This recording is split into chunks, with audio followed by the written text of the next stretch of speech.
All right, so we're getting back on the record here. Just waiting for the live to fully.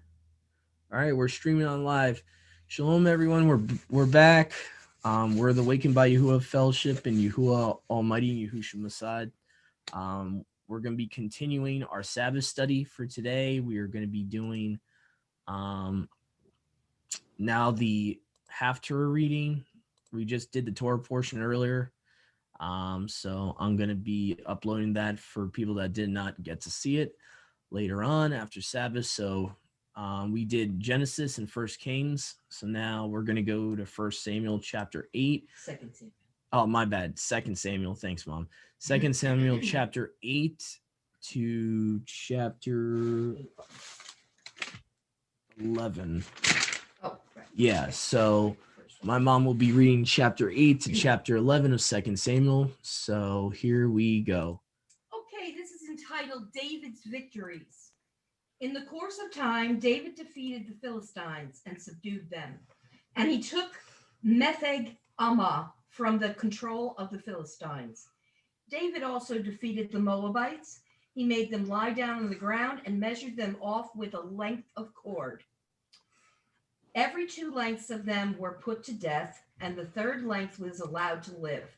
So the Moabites became subject to David and brought tribute.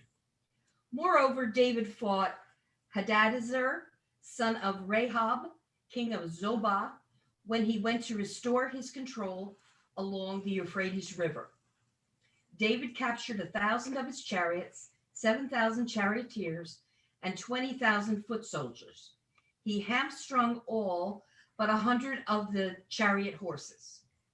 When the Arameans of Damascus came to help Hadadezer, king of Zobah, David struck down 22,000 of them.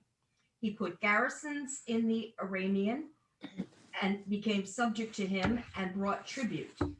Yahuwah gave David victory everywhere he went. David took the gold shields that belonged to the officers of Hadadezer and brought them to Jerusalem from Tebah and Barathai, towns that belonged to Hadadezer.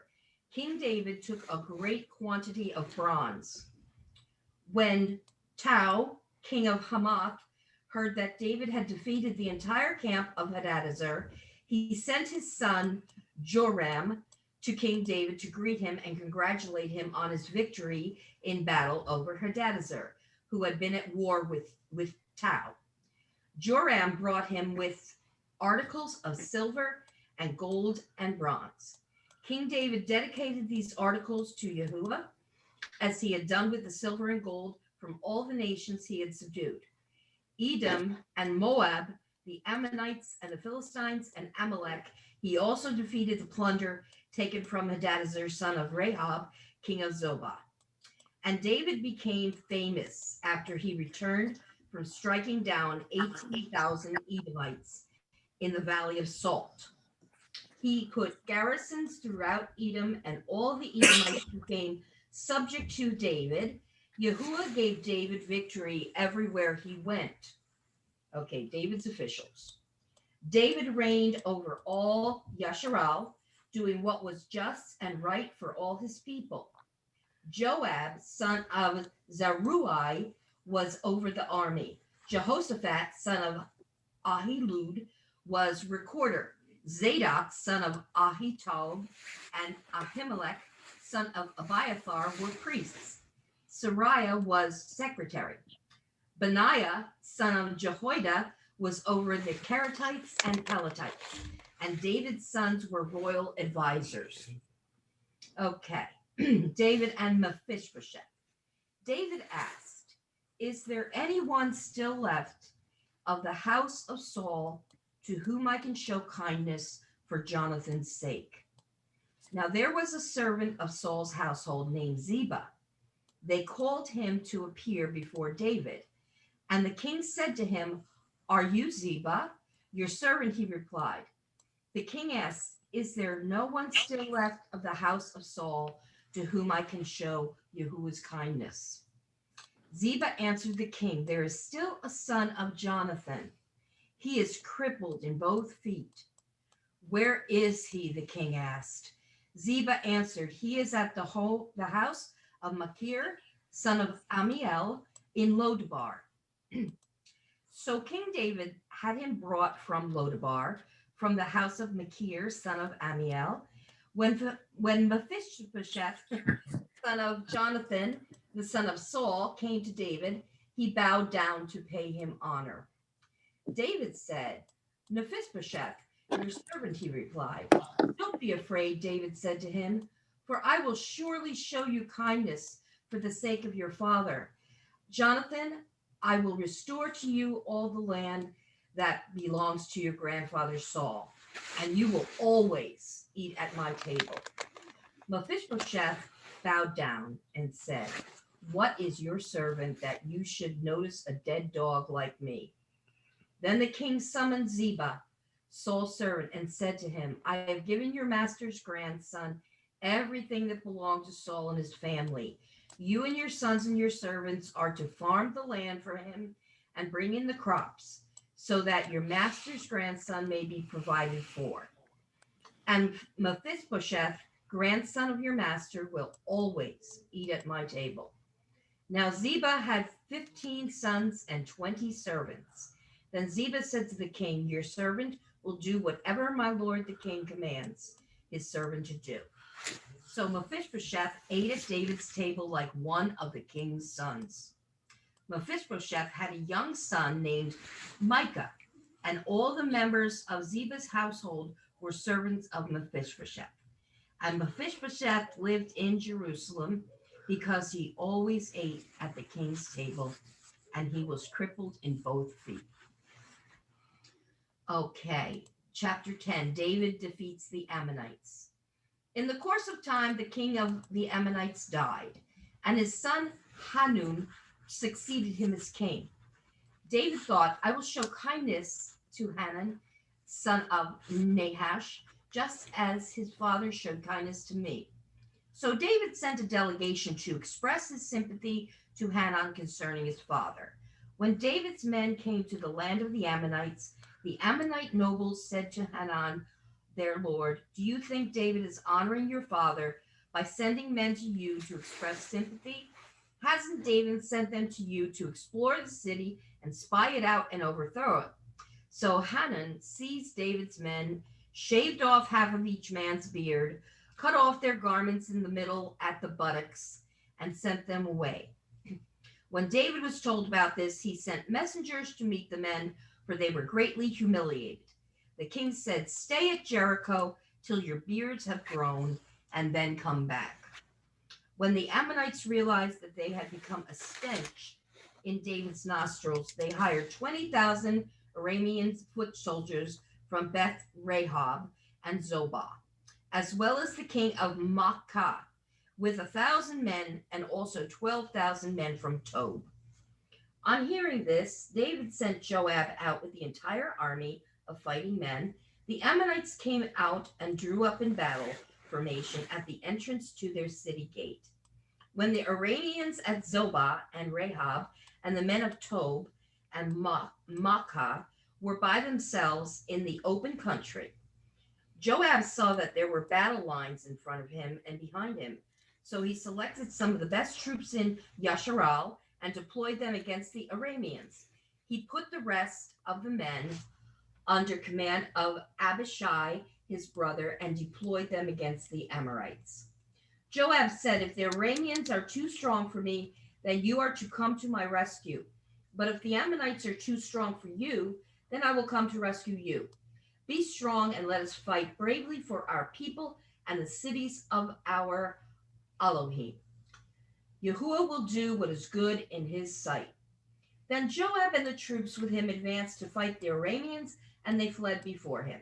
When the Ammonites saw that the Arameans were fleeing, they fled before Abishai and went inside the city. So Joab returning from fighting the Ammonites and came to Jerusalem. After the Arameans saw that they had been routed by Yasharal, they regrouped. Hadadezer had Arameans brought from beyond the river, Euphrates River. They went to Halam with Shobach, the commander of Hadadezer's army, leading them. When David was told of this, he gathered all Yasharal across the Jordan and went to Halam. The Arameans formed their battle lines to meet David and fought against him. But they fled before Yasharal, and David killed 700 of their charioteers and 40,000 of their foot soldiers. He also struck down Shobach, the commander of their army, and he died there. When all the kings were vassals of Hadadezer saw that they had been defeated by Yasharal, they made peace with the Israelites and became subject to them. So the Arameans were afraid to help the Ammonites anymore. Okay, chapter 11, David and Bathsheba. In the spring, at the time when kings go off to war, David sent Joab out with the king's men and the whole Yasharalite army. They destroyed the Ammonites and besieged Rabbah, but David remained in Jerusalem. One evening, David got up from his bed and walked around on the roof of the palace. From the roof, he saw a beautiful bathing. The woman was very beautiful, and David sent someone to find out about her. The man said, "Isn't this Bathsheba, the daughter of Eliam and the wife of Uriah the Hittite?" Then David sent messengers to get her. She came to him, and he slept with her. She had purified herself from her uncleanliness. Then she went back home. The woman conceived and sent word to David, saying, "I am pregnant." So David sent this word to Joab, "Send me Uriah the Hittite." And Joab sent him to David. When Uriah came to him, David asked him how Joab was, how the soldiers were, and how the war was going. Then David said to Uriah, "Go down to your house and wash your feet." So Uriah left the palace, and a gift from the king was sent after him. But Uriah slept at the entrance to the palace with all his master's servants and did not go down to his house. When David was told Uriah did not go home, he asked him, "Haven't you just come from a distance? Why didn't you go home?" Uriah said to David, "The ark and Yasharal and Yehuda are staying in tents, and my master Joab and my lord's men are camped in the open fields. How could I go to my house to eat and drink and lie with my wife? As surely as you live, I will not do such a thing." Then David said to him, "Stay here one more day, and tomorrow I will send you back." So Uriah remained in Jerusalem that day and the next. At David's invitation, he ate and drank with him, and David made him drunk. But in the evening, Uriah went out to sleep on his mat among his master's servants. He did not go home. In the morning, David wrote a letter to Joab and sent it with Uriah. In it, he wrote, "Put Uriah in the front line where the fighting is fiercest. Then withdraw from him so he will be struck down and die." So while Joab had the city under siege, he put Uriah at a place where he knew the strongest defenders were. When the men of the city came out and fought against Joab, some of the men in David's army fell. Moreover, Uriah the Hittite was dead. Joab sent David a full account of the battle. He instructed the messenger, "When you have finished giving the king this account of the battle, the king's anger may flare up, and he may ask you, 'Why did you get so close to the city to fight? Don't you know they would shoot arrows from the wall? Who killed Abimelech, son of Jerubbaal? Didn't a woman throw an upper millstone on him from the wall so that he died in Thebez? Why did you get so close to the wall?' If he asks you this, then say to him, 'Also your servant Uriah the Hittite is dead.'" The messenger set out, and when he arrived, he told David everything Joab had sent him to say. The messenger said to David, "The men overpowered us and came out against us in the open, but we drove them back to the entrance to the city gate. Then the archers shot arrows at your servants from the wall, and some of the king's men died. Moreover, your servant Uriah the Hittite is dead." David told the messenger, "Say this to Joab. Don't let this upset you. The sword devours one as well as the other. Press the attack against the city and destroy it. Say this to encourage Joab. When Uriah's wife heard that her husband was dead, she mourned for him. After the time of mourning was over, David had her brought to his house, and she became his wife, and bore him a son. But the thing David had done displeased Yahuwah.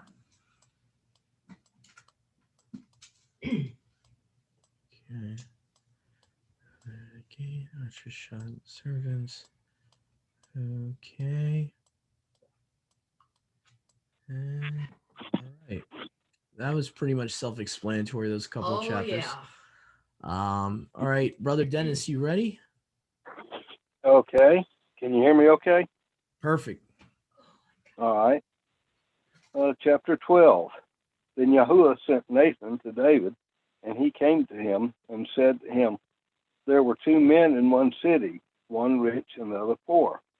The rich one had flocks and herds, very many.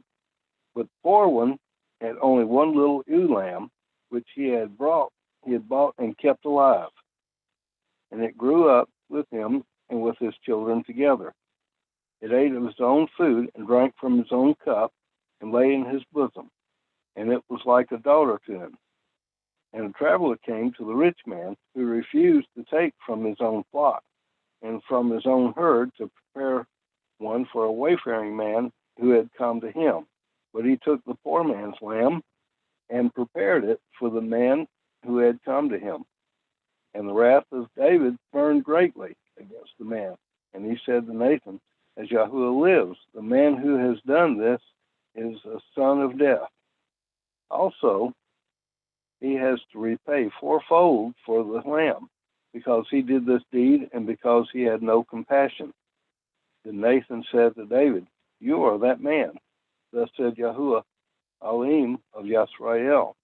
I anointed you sovereign over Yisrael, and I delivered you from the hand of Shaul. And I gave you your master's house and your master's wives into your bosom, and gave you the house of Yisrael and Yehudah. And if that were not enough, I also would have given you much more. Why have you despised the word of Yahuwah to do evil in his eyes? You have killed Uriah the Hittite with the sword, and his wife you took to be your wife. And you have killed him with the sword of the children of Ammon. And now the sword does not turn aside from your house, because you have despised me, and have taken the wife of Uriah the Hittite to be your wife. Thus says Yahuwah, see, I am raising up evil against you from your own house, and shall take your wives before your eyes, and give them to your neighbor, and he shall lie with your wives in the sight of the sun. For you did it in secret, but I shall do this deed before all Yisrael and before the sun. And David said to Nathan, I have sinned against Yahuwah. And Nathan said to David, also Yahuwah has put away your sin, you shall not die. However, because this deed you have greatly scorned Yahuwah, the child also who is born to you shall certainly die. And Nathan went to his house, and Yahuwah smote the child that Uriah's wife had borne to David, and he was sick. David sought Yahuwah for the child, and David fasted and went in and spent all night lying on the ground. So the elders of his house stood up over him to raise him up from the earth, but he would not, nor did he eat food with them. And on the seventh day it came to be that the child died. The servants of David were afraid to inform him that the child was dead. So they said, look, while the child was still alive, we spoke to him, and he would not listen to our voice. And how do we say to him that the child is dead, that he shall do evil? And David saw that his servants were whispering, and David perceived that the child was dead. And David said to his servants, is the child dead? And they said, he is dead. David then rose up from the ground and washed and anointed himself and changed his garments. And he went into the house of Yahuwah and bowed himself. Then he came to his own house and asked, and they set food before him, so he ate. And his servant said to him, "What is this that you have done? You fasted and wept because of the living child, but when the child died, you rose up and ate food." And he said, "While the child was alive, I fasted and wept, for I said, who knows whether Yahuwah shows favor to me, and the child shall live. But now he is dead. Why should I fast? And am I able to bring him back again? I am going to him, but he does not return to me." David comforted Bathsheba, his wife, and went in to her and lay with her. And so she bore a son, and he called his name Shlomo. And Yahuwah loved him, Solomon, and sent by the hand of Nathan the prophet, and called his name Yedidiah, because of Yahuwah. And Joab fought against Rabbah, the children of Ammon, and captured the royal city. And Joab sent messengers to David and said, "I have fought against Rabbah, and I have captured the city's water supply. And now gather the rest of the people together and encamp against the city and capture it, lest I capture the city, and it is called after my name." And David gathered all the people and went to Rabbah and fought against it and captured it. And he took their sovereign's crown from his head, and its weight was a talent of gold with precious stones, and it was on David's head. And he brought out the spoil of the city, a very great amount. And he brought out the people who were in it, and set them to the saw and to sharp instruments of iron, and to axes of iron, and made them pass over to the brickworks. And so he did with all the cities of the children of Ammon. And David and all the people returned to Jerusalem. 13. And after this, it came to be that Absalom, son of David, had a lovely sister, whose name was Tamar. And Amnon, son of David, loved her. And Amnon was distressed, even to become sick, because of his sister Tamar, for she was a maiden. And it was hard on the eyes of Ammon to do whatever to her. And Ammon had a friend whose name was Jonadab, son of Shema, David's brother. Now Jonadab was a very wise man, and he said to him, Why are you, the sovereign son, becoming thinner day after day? Explain it to me." And Amnon said to him, "I love Tamar, my brother Absalom's sister." And Jonadab said to him, "Lie down on your bed and pretend to be sick, and when your father comes to see you, say to him, 'Please let my sister Tamar come and give me food, and make the food before my eyes so that I see it, and eat it with her hand.'" So Amnon lay down and pretended to be sick. And when the sovereign came to see him, Amnon said to the sovereign, "Please let Tamar, my sister, come and make a couple of cakes for me before my eyes, so that I eat from her hand." And David sent Tamar to his house, saying, "Please go to the house of your brother Amnon and make food for him." So Tamar went to her brother Ammon's house while he was lying there. And she took dough and kneaded it, and made cakes before his eyes, and baked the cakes. And she took the pan and turned them out before him, but he refused to eat. And Amnon said, "Make everyone go away from me." And they all went out from him.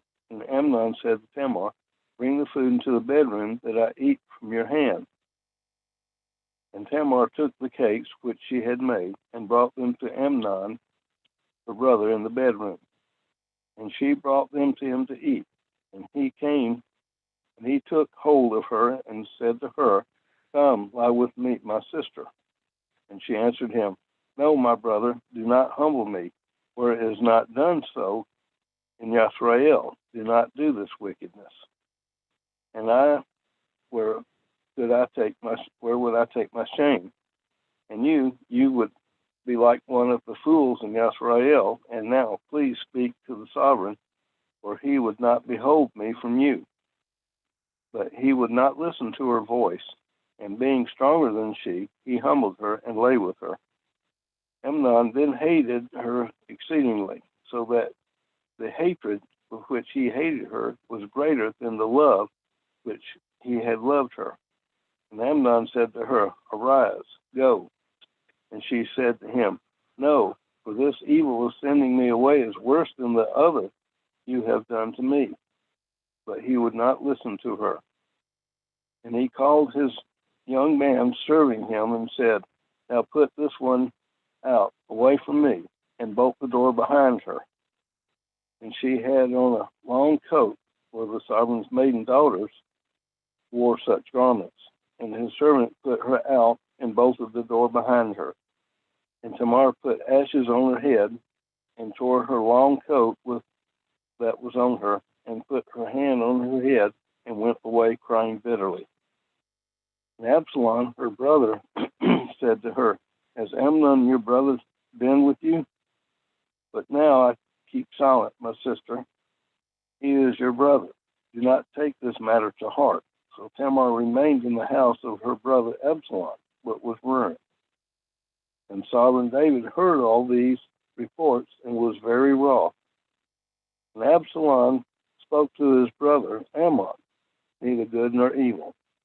For Absalom hated Ammon, because he had humbled his sister Tamar. And it came to be, after 2 years, that Absalom had sheep shearers in Baal Hastor, which is beside Ephraim. And Absalom invited all the sons of the sovereign. And Absalom came to the sovereign and said, See, your servant has sheep shearers. Please let the sovereign and his servants go with your servant. But the sovereign said to Absalom, No, my son, let us not all go now, lest we be too heavy on you. And he urged him, but he would not go. And he brought him. And Absalom said, If not, please let my brother Amnon go with us. And the sovereign said to him, Why should he go with you? And Absalom urged him, He let Amnon and all the sons of the sovereign go with him. And Absalom had commanded his servants, saying, Watch, and when the heart of Amnon is glad with wine, and I shall say to you, Smite Amnon, then kill him. Do not be afraid. Have I not commanded you? Be strong and brave. Then the servants of Absalom did to Amnon as Absalom had commanded. Then all the sons of the sovereign rose up, and each one mounted his mule and fled. And it came to be, while they were on the way, that news came to David, saying, Absalom has smitten all the sons of the sovereign, and not one of them is left. And the sovereign rose up and tore his garments and lay on the ground, and all his servants stood by with their garments torn. And Jonadab, son of Shimei, David's brother, answered and said, Do not let my master say they have killed all the young men, the sons of the sovereign, for only Amnon is dead. For by the command of Absalom, this has been appointed from the day that he humbled his sister Tamar. And now let not my master the sovereign take the matter to his heart, to think that all the sons of the sovereign are dead, for only Amnon is dead. And Absalom fled, and the young man who was watching lifted up his eyes and looked and saw many people were coming from the way behind him on the side of the hill. Then Jonadab said to the sovereign, Look, the sons of the sovereign are coming, as your servant said, so it is. And it came to be, as soon as he had finished speaking, that look, the sons of the sovereign came, and they lifted up their voice and wept, and the sovereign too, and all the servants wept very bitterly. But Absalom fled and went to Talmai, son of Ammihud, sovereign of Geshur, and David mourned for his son all the days. So Absalom fled and went to Geshur, and was there 3 years. Sovereign David then longed to go to Absalom, for he had been comforted concerning him because he was dead. 14. And Joab, son of Zeruiah, knew that the heart of the sovereign was towards Absalom.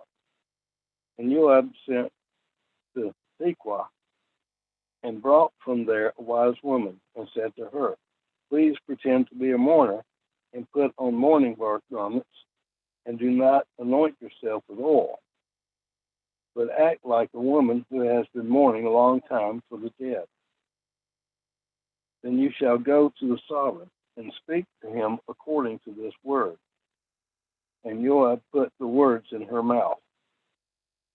And when the woman of Tekoa spoke to the sovereign, she fell on her face to the ground and did obeisance, and said, save, O sovereign.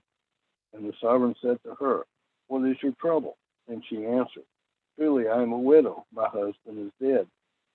Your female servant had 2 sons, and the 2 fought with each other in the field, and there was no one to put them to part them, but the one smote the other and killed him. And see, and the entire clan has risen up against your female servant, and said, give him who smote his brother,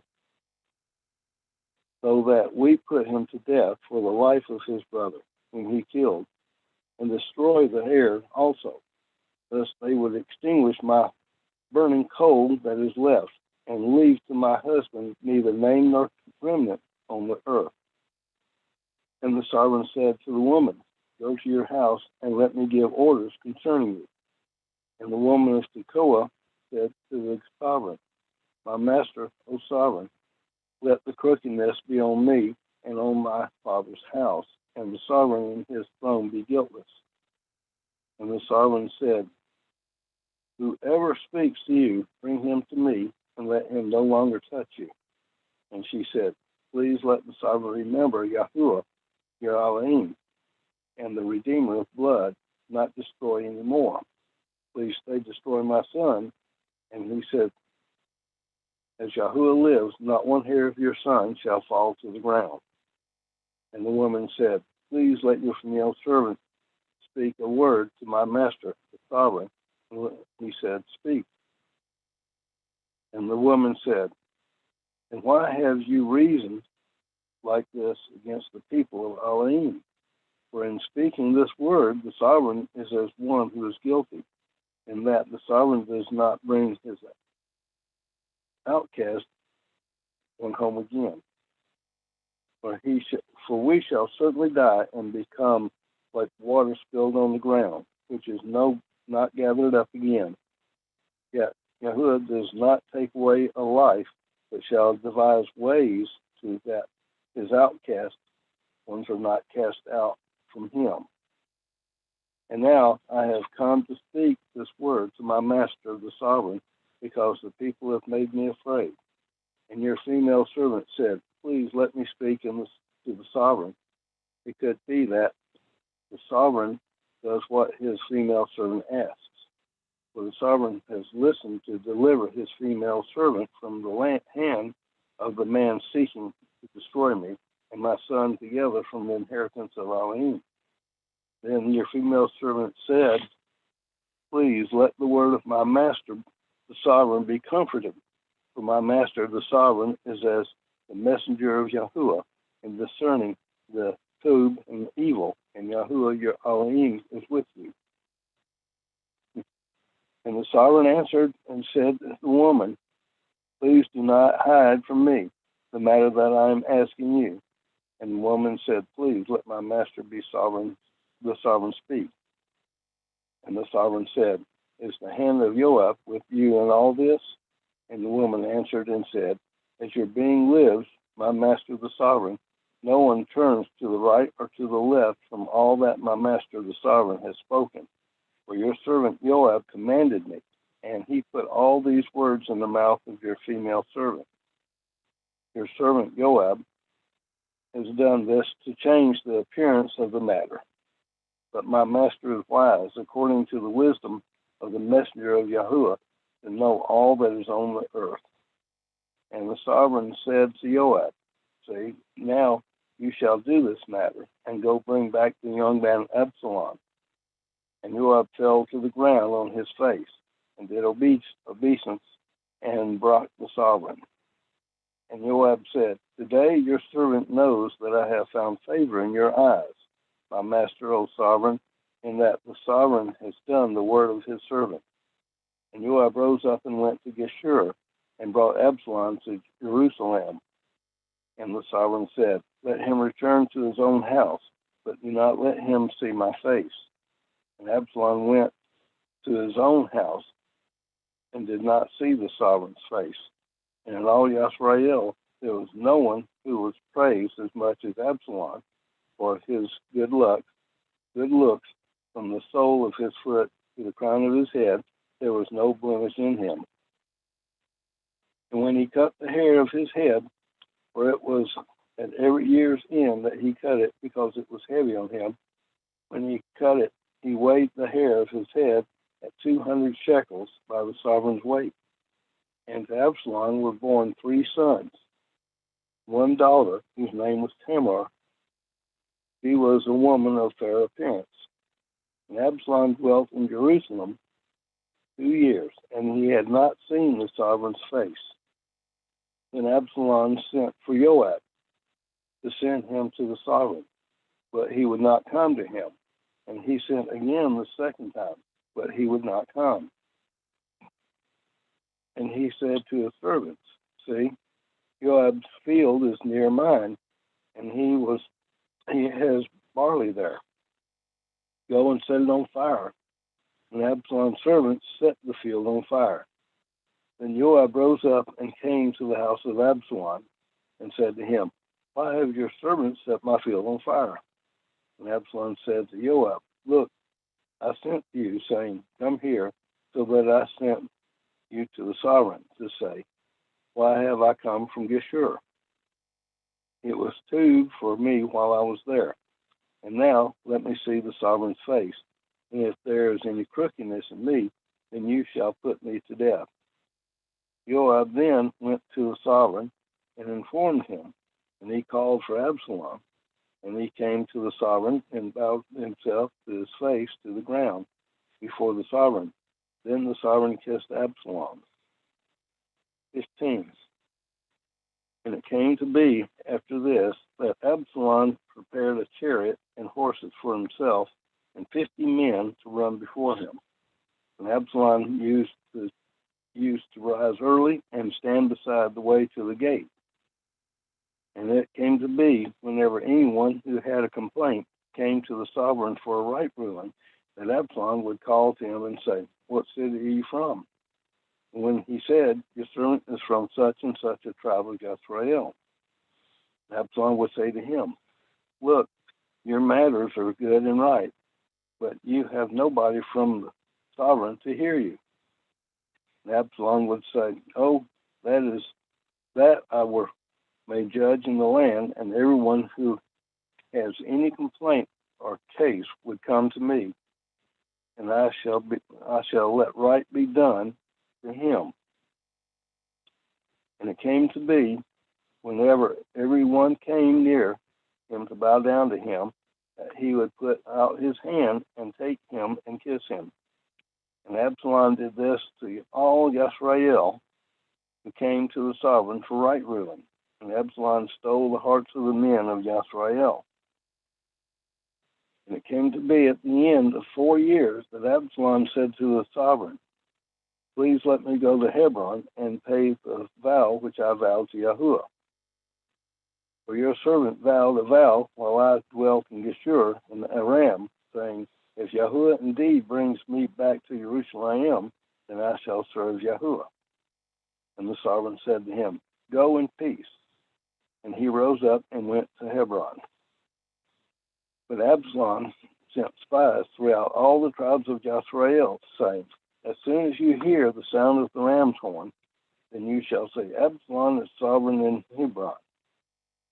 And when Absalom went 200 men from Jerusalem who were invited, and they went along unsuspectingly and did not know the matter of it at all. Absalom also sent for Ahithophel, the Gilonite, counselor of David, from his city, from Galo, while he was bringing offerings. And it came to be that the conspiracy became strong, for the people of Absalom kept increasing. Then a messenger came to David, saying, "The hearts of the men of Yisrael are with Absalom." And David said to all his servants who were with him at Jerusalem, "Rise up and let us flee, for none of us shall escape from Absalom. Go in haste, lest he overtake us quickly and bring evil upon us, and smite the city with the edge of the sword." And the sovereign servant said to the sovereign, "Look, your servant shall do according to all my master, the sovereign chooses." And the sovereign went out, and all his household at his feet. But the sovereign left 10 women, concubines, to look after the house. So the sovereign went out, and all the people at his feet, and they stood still at the last house. And all his servants were passing on at his side, and all the Kerethites, and all the Pelethites, and all the Gittites, 600 men who had followed him from Gath, were passing on before the sovereign. And the sovereign said to Ettai, the Gittite, "Why do you go, you also, with us? Turn back and remain with the sovereign, for you are a foreigner and also an exile from your own place. You came yesterday, and should I today make you wander up and down with us when I am going wherever I am going? Return and take your brothers back. Kindness and truth be with you." And Ettai answered the sovereign and said, "As Yahuwah lives, and as my master the sovereign lives, in whatever place my master the sovereign is, whether in death or life, let your servant also be there." Therefore David said to Ettai, "Go and pass over." And Ettai the Gittite and all his men and all the little ones who were with him passed over. And all the land was weeping with a loud voice, and all the people were passing over. And the sovereign himself was passing over the Wadi, Kidron, and all the people were passing over toward the way of the wilderness. And see, Zidok also came, and all the Levites with him, bearing the ark of the covenant of Yahuwah. And they set down the ark of Yahuwah, and Abiathar went up until all the people completed passing over from the city. And the sovereign said to Zidok, "Take the ark of Yahuwah back to the city. If I find favor in the eyes of Yahuwah, then he shall bring me back and show me both it and his dwelling. But if he says thus, I have not delighted in you, here I am, let him do to me as seems true in his eyes." And the sovereign said to Zidok the priest, "Are you not a seer? Return to the city in peace, and your 2 sons with you, Abimat, your son, and Jonathan, son of Abiathar. See, I am waiting in the desert plains of the wilderness until word comes from you to inform me." And Zadok, and Abiathar took the ark of Yahuwah back to Jerusalem, and they remained there. David went up by the ascent of the Mount of Olives, and wept as he went up. And he had his head covered, and went barefoot. And all the people who were with him covered their heads and went up, weeping as they went up. And David was informed, saying, "Ahithophel is among the conspirators with Absalom." And David said, "O Yahuwah, I pray you, make the counsel of Ahithophel foolish." And it came to be that David came to the summit, where he bowed himself before Elohim, and he saw Hushai the Archite coming to meet him with his robe torn and dust on his head. And David said to him, "If you pass on with me, and you shall become a burden to me. But if you return to the city and say to Absalom, I am your servant, O sovereign, once servant of your father, but now I am your servant, then you shall nullify the counsel of Ahithophel for me. And are not Zadok and Abiathar the priest with you there? And it shall be that every matter you hear from the sovereign's house, you should report to Zadok and Abiathar the priests. See, there with them are their two sons, Abimaaz, Zadok's son, and Jonathan, Abiathar's son. And by them you shall send me every matter you hear. And Hushai, David's friend, went to the city, and Absalom came into Jerusalem. 16. David had passed on a little from the summit, and saw Ziba, the servant of... Oh no, brother. Actually, Sister Sally's going to be reading 16:18. 16? Yeah. Oh, okay. Yeah, no problem. No Okay. problem. I appreciate it though. No problem. Okay. All right, go ahead, sis, whenever you're ready. When David was a little past the top of the mountain, there was Ziba, the servant of Mephibosheth, who met him with a couple of saddled donkeys, and on them 200 loaves of bread, 100 clusters of raisins, 100 summer fruits, and a skin of wine. And the king said to Ziba, What do you mean to do with these? So Ziba said, The donkeys are for the king's household to ride on, the bread and summer fruit for the young men to eat, and the wine for those who are faint in the wilderness to drink. Then the king said, And where is your master's son? And Ziba said to the king, Indeed, he is staying in Jerusalem, for he said, Today the house of Israel will restore the kingdom of my father to me. So the king said to Ziba, Here, all that belongs to Mephibosheth is yours. And Ziba said, I humbly now bow before you that I may find favor in your sight, my lord, my king, O king. Now when King David came to Bahurim, there was a man from the family of the house of Saul, whose name was Shimei, the son of Gera, coming from there. He came out cursing continuously as he came, and he threw stones at David and at all the servants of King David, and all the people and all the mighty men were on his right hand and on his left.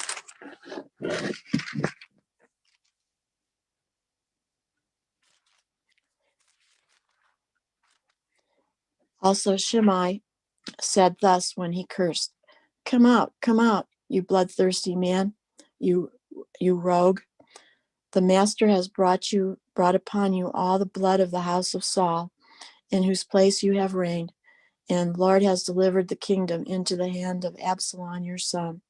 So now you are caught in your own evil, because you are a bloodthirsty man. Then Abishai, the son of Zeruiah, said to the king, Why should this dead dog curse my master the king? Please let me go over and take off his head. And the king said, What have I to do with you, you sons of Zeruiah? So let him curse, because Yahuwah has said to him, Curse David. Who then shall say, Why have you done so? And David said to Abishai and all the servants, See how my son, who came from my own body, seeks my life. How much more now this Benjamite? Let him alone and let him curse, for so the master has ordered him. It may be that the Lord will look on my affliction, and that the Lord will repay me with good for his cursing this day. And as David and his men went along the road, Shimei went along the hillside opposite him, and cursed as he went, threw stones at him, and kicked up dust. Now the king and all the people who were with him became weary, so they refreshed themselves there. Meanwhile, Absalom and all the people, the men of Israel, came to Jerusalem, and Ahithophel was with them. And so it was when Hushai, the Archite, David's friend, came to Absalom, that Hushai said to Absalom, "Long live the king, long live the king." So Absalom said to Hushai, "Is this your loyalty to your friend? Why did you not go with your friend?" And Hushai said to Absalom, "No, but whom the master, the Lord, and his people and all the men of Israel choose, this I will be, and with him I will remain. Furthermore, whom should I serve? Should I not serve in the presence of his son? As I have served in your father's presence, so will I be in your presence." Then Absalom said to Ahithophel, "Give counsel as to what we should do." And Ahithophel said to Absalom, "Go into your father's concubines, whom he has left to keep the house, and all Israel will hear that you are abhorred by your father. Then the hands of all who are with you will be strong." So they pitched a tent for Absalom on the top of the house, and Absalom went in to his father's concubines in the sight of all Israel.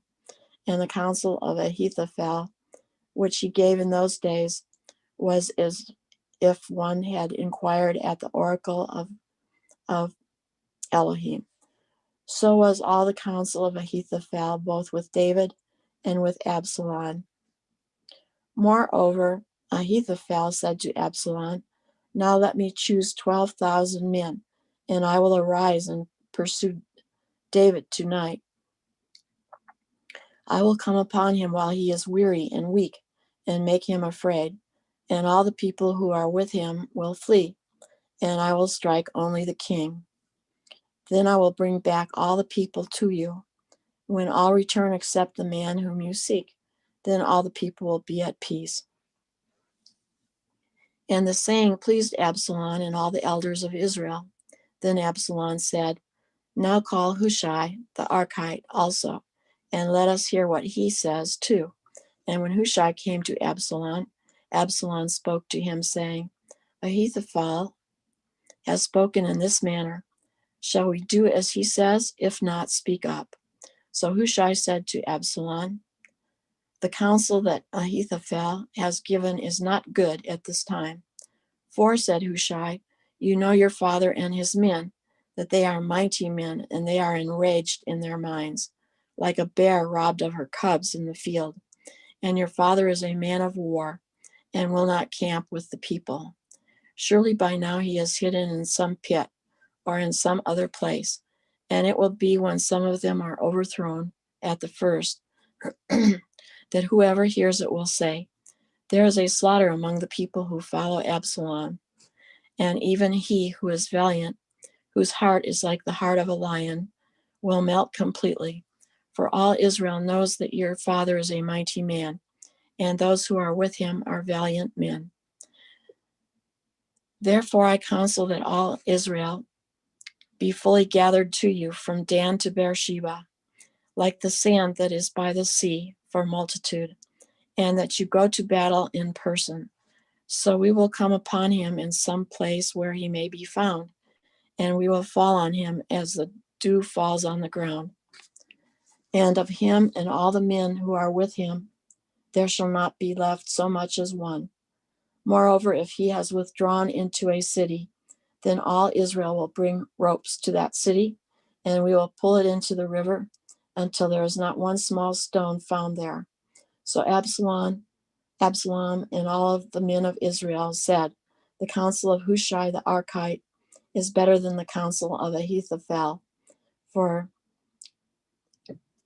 Yahuwah has purposed to defeat the good counsel of Ahithophel, to the intent that the master might bring disaster on Absalom." Then Hushai said to Zadok and Abiathar the priests, "Thus and so Ahithophel counseled Absalom and the elders of Israel, and thus and so I have counseled. Now therefore send quickly and tell David, saying, 'Do not spend the night in the plains of the wilderness, but speedily cross over, lest the king and all the people who are with him be swallowed up.'" Now Jonathan and Ahimaaz stayed in Rogel, for they dared not be seen coming into the city.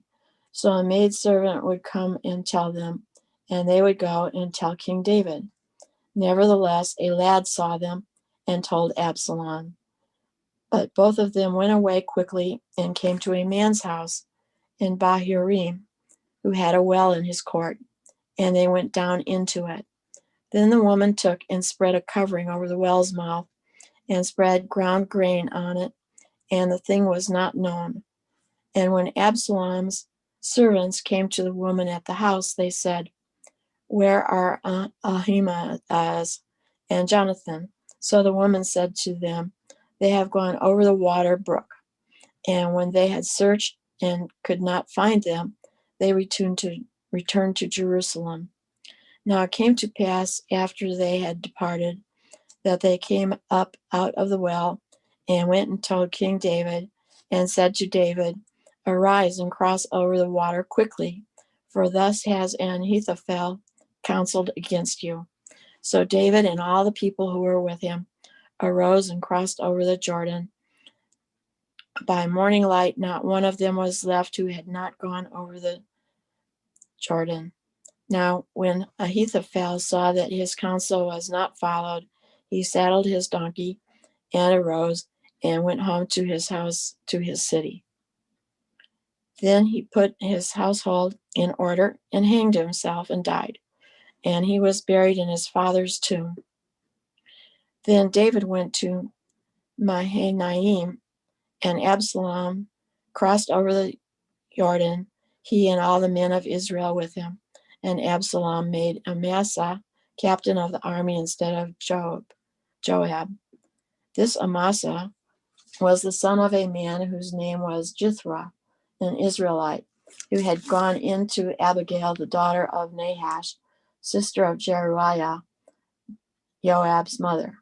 So Israel and Absalom encamped in the land of Gilead. Now it happened when David had come to Mahanaim that Shobi, the son of Nahash from Rabbah of the people of Ammon, Machir, the son of Amiel from Lodebar, and Barzillai, the Gileadite from Rogelim, brought beds and basins, earthen vessels, and wheat, barley and flour, parched grain, and beans, lentils, and parched seeds, honey and curds, sheep and cheese of the herd, for David and the people who were with him to eat. For they said, "The people are hungry and weary and thirsty in the wilderness." And David numbered the people who were with him and set captains of thousands and captains of hundreds over them. Then David sent out 1/3 of the people under the hand of Joab, 1/3 under the hand of Abishai, the son of Zeruiah, Joab's brother, and 1/3 under the hand of Ittai the Gittite. And the king said to the people, "I also will surely go out with you myself." But the people answered, "You shall not go out, for if we flee away, they will not care about us, nor if half of us die, they will care about us. But you are worth 10,000 of us now, for you are now more help to us in the city." So the king said to them, "Whatever seems best to you, I will do." So the king stood beside the gate, and all the people went out by hundreds and by thousands. Now the king had commanded Joab, Abishai, and Ittai, saying, "Deal gently for my sake with the young man Absalom." And all the people heard when the king gave all the captains orders concerning Absalom. So the people went out into the field of battle against Israel, and the battle was in the woods of Ephraim. The people of Israel were overthrown there before the servants of David, and a great slaughter of 20,000 men took place there that day. For the battle there was scattered over the face of the whole countryside, and the woods devoured more people that day than the sword devoured. Then Absalom met the servants of David. Absalom rode on a mule. The mule went under the thick boughs of a great terebinth tree, and his head caught in the terebinth, so he was left hanging between heaven and earth, and the mule which was under him went on. Now a certain man saw it and told Joab and said, I just saw Absalom hanging in a terebinth tree. So Joab said to the man who told him, You just saw him, and why did you not strike him there to the ground? I would have given you 10 shekels of silver and a belt. But the man said to Joab, Though I were to receive 1,000 shekels of silver in my hand, I would not raise my hand against the king's son. For in our hearing the king commanded you and Abishai and Ittai, saying, Beware lest anyone touch the young man Absalom. Otherwise I would have dealt falsely against my own life, for there is nothing hidden from the king, and you yourself would have set yourself against me. Then Joab said, I cannot linger with you. And he took 3 spears in his hand and thrust them through Absalom's heart, while he was still alive in the midst of the terebinth tree.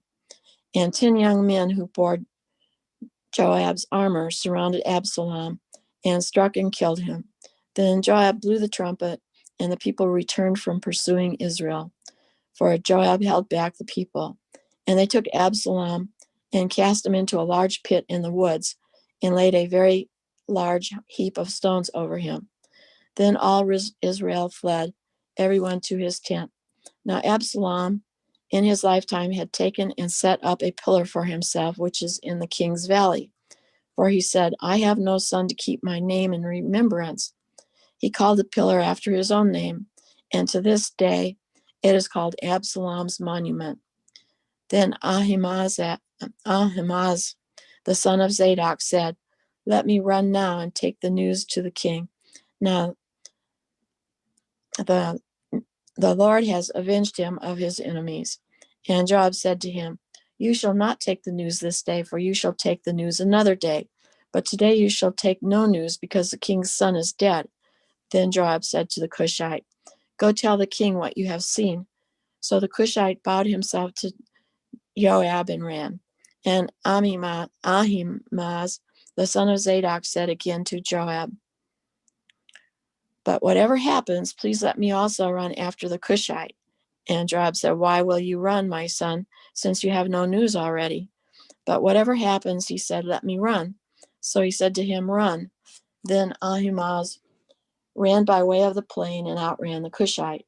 Now David was sitting between the 2 gates, and the watchman went up to the roof over the gate, to the wall, lifted his eyes and looked, and there was a man running alone. Then the watchman cried out and told the king, and the king said, If he is alone, there is news in his mouth. And he came rapidly and drew near. Then the watchman saw another man running, and the watchman called to the gatekeeper and said, There is another man running alone. And the king said, He also brings news. So the watchman said, I think the running of the first is like the running of Ahimaaz, the son of Zadok. And the king said, He is a good man and comes with good news. And Ahimaaz called out and said to the king, All is well. Then he bowed down with his face to the earth before the king and said, Barak be the master, your Elohim, who has delivered up the men who raised their hand against my master the king. The king said, Is the young man Absalom safe? And Ahimaaz answered, When Joab sent the king's servant and me your servant, I saw a great tumult, but I did not know what it was about, which was not exactly the truth. And the king said, Turn aside and stand here. So he turned aside and stood still. Just then the Cushite came, and the Cushite said, There is good news, my master the king, for the says Lord here in my Bible, has avenged you this day of all those who rose against you. And the king said to the Cushite, Is the young man Absalom safe? And the Cushite answered, May the enemies of my master the king and all who rise against you to do you harm be as that young man is. Then the king was deeply moved and went up to the chamber over the gate and wept. And as he went, he said thus, O my son Absalom, my son Absalom, if only I had died in your place. O Absalom, my son, my son.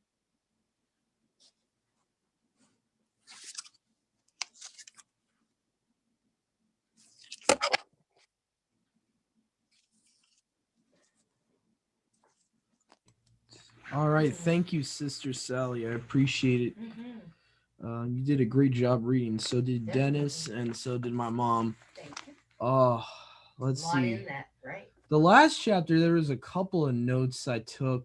I just found it interesting. Every time the Septuagint says trumpet, they put ram's horn in Yeah. the Masoretic there. Let's see here. Yeah, first verse here.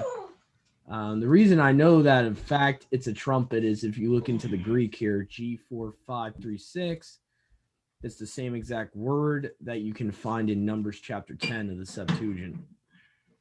And it's referring to the silver trumpet. So the Greek word there is salpinx. That's, I guess, how you would pronounce it in English. Salpinx. Salpinx. So that word is found in 2 Samuel 18:16 there instead of shofar or whatever the Masoretic would have. Which I guess in the original Paleo Hebrew, this is just speculation, but if the Septuagint's right here, that means the original Paleo would have probably had, instead of shofar there, they would have originally had chatzosera from Numbers 10. So thought that was pretty interesting. Chapter 15, verse 30, or no, not verse 30, verse 10. Again, the word salpinx is there in the Septuagint rather than shofar. So thought that was interesting. Mom, you said the NIV had trumpet? Yes. That's interesting. So they're actually agreeing with the Septuagint over the Masoretic there. That's kind of interesting. I'll give them credit for that. Let's see here. Verse 30 I thought was interesting. It mentions the Mount of Olives. Yeah. I was just thinking to myself, I was like, is there a significance to that? I don't know. Yeah. Don't really know, because he's talking about David weeping at the Mount of Olives. So, I mean, Yeah. I don't know if that's supposed to be messianic prophetic foreshadowing. I don't Could know. be. I don't know.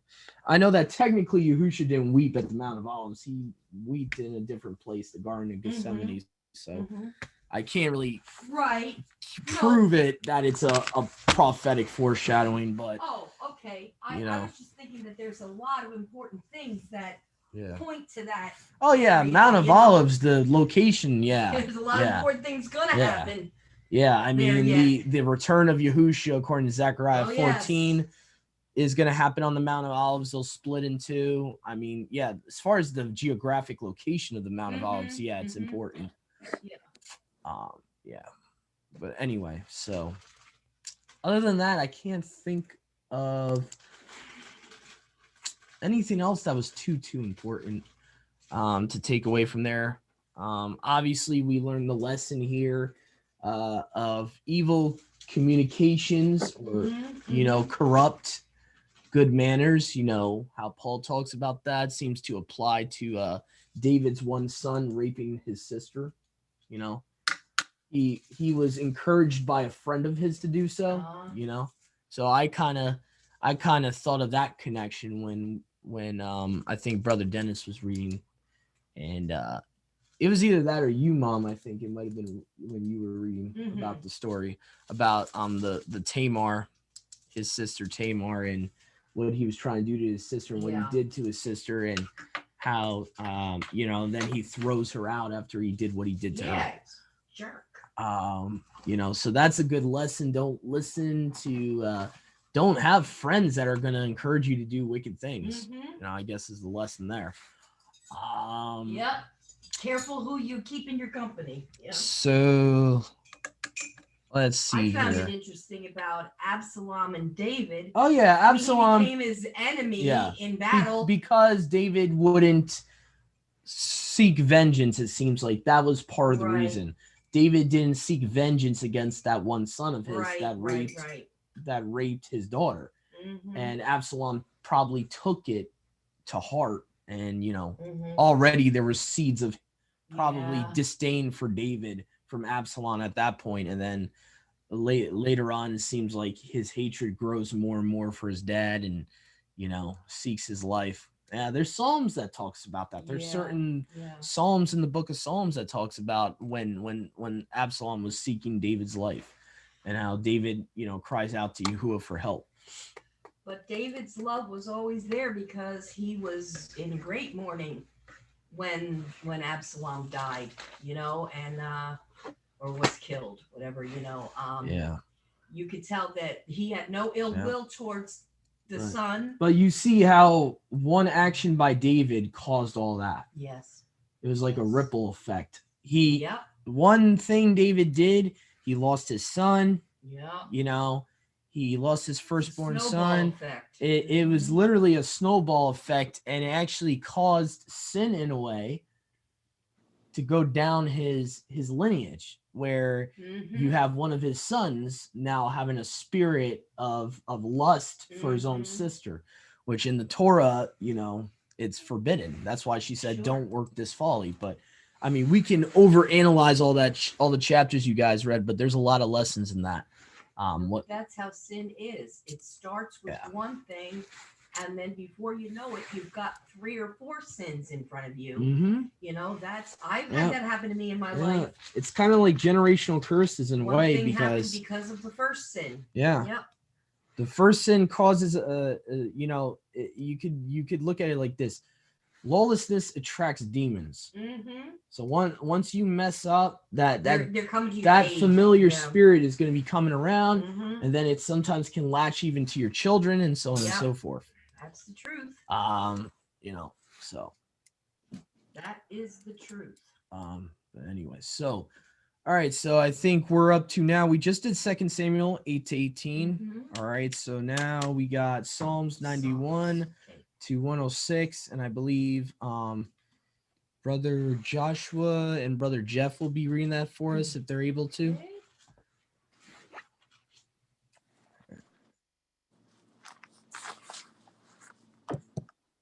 So I'll go ahead and start from 91.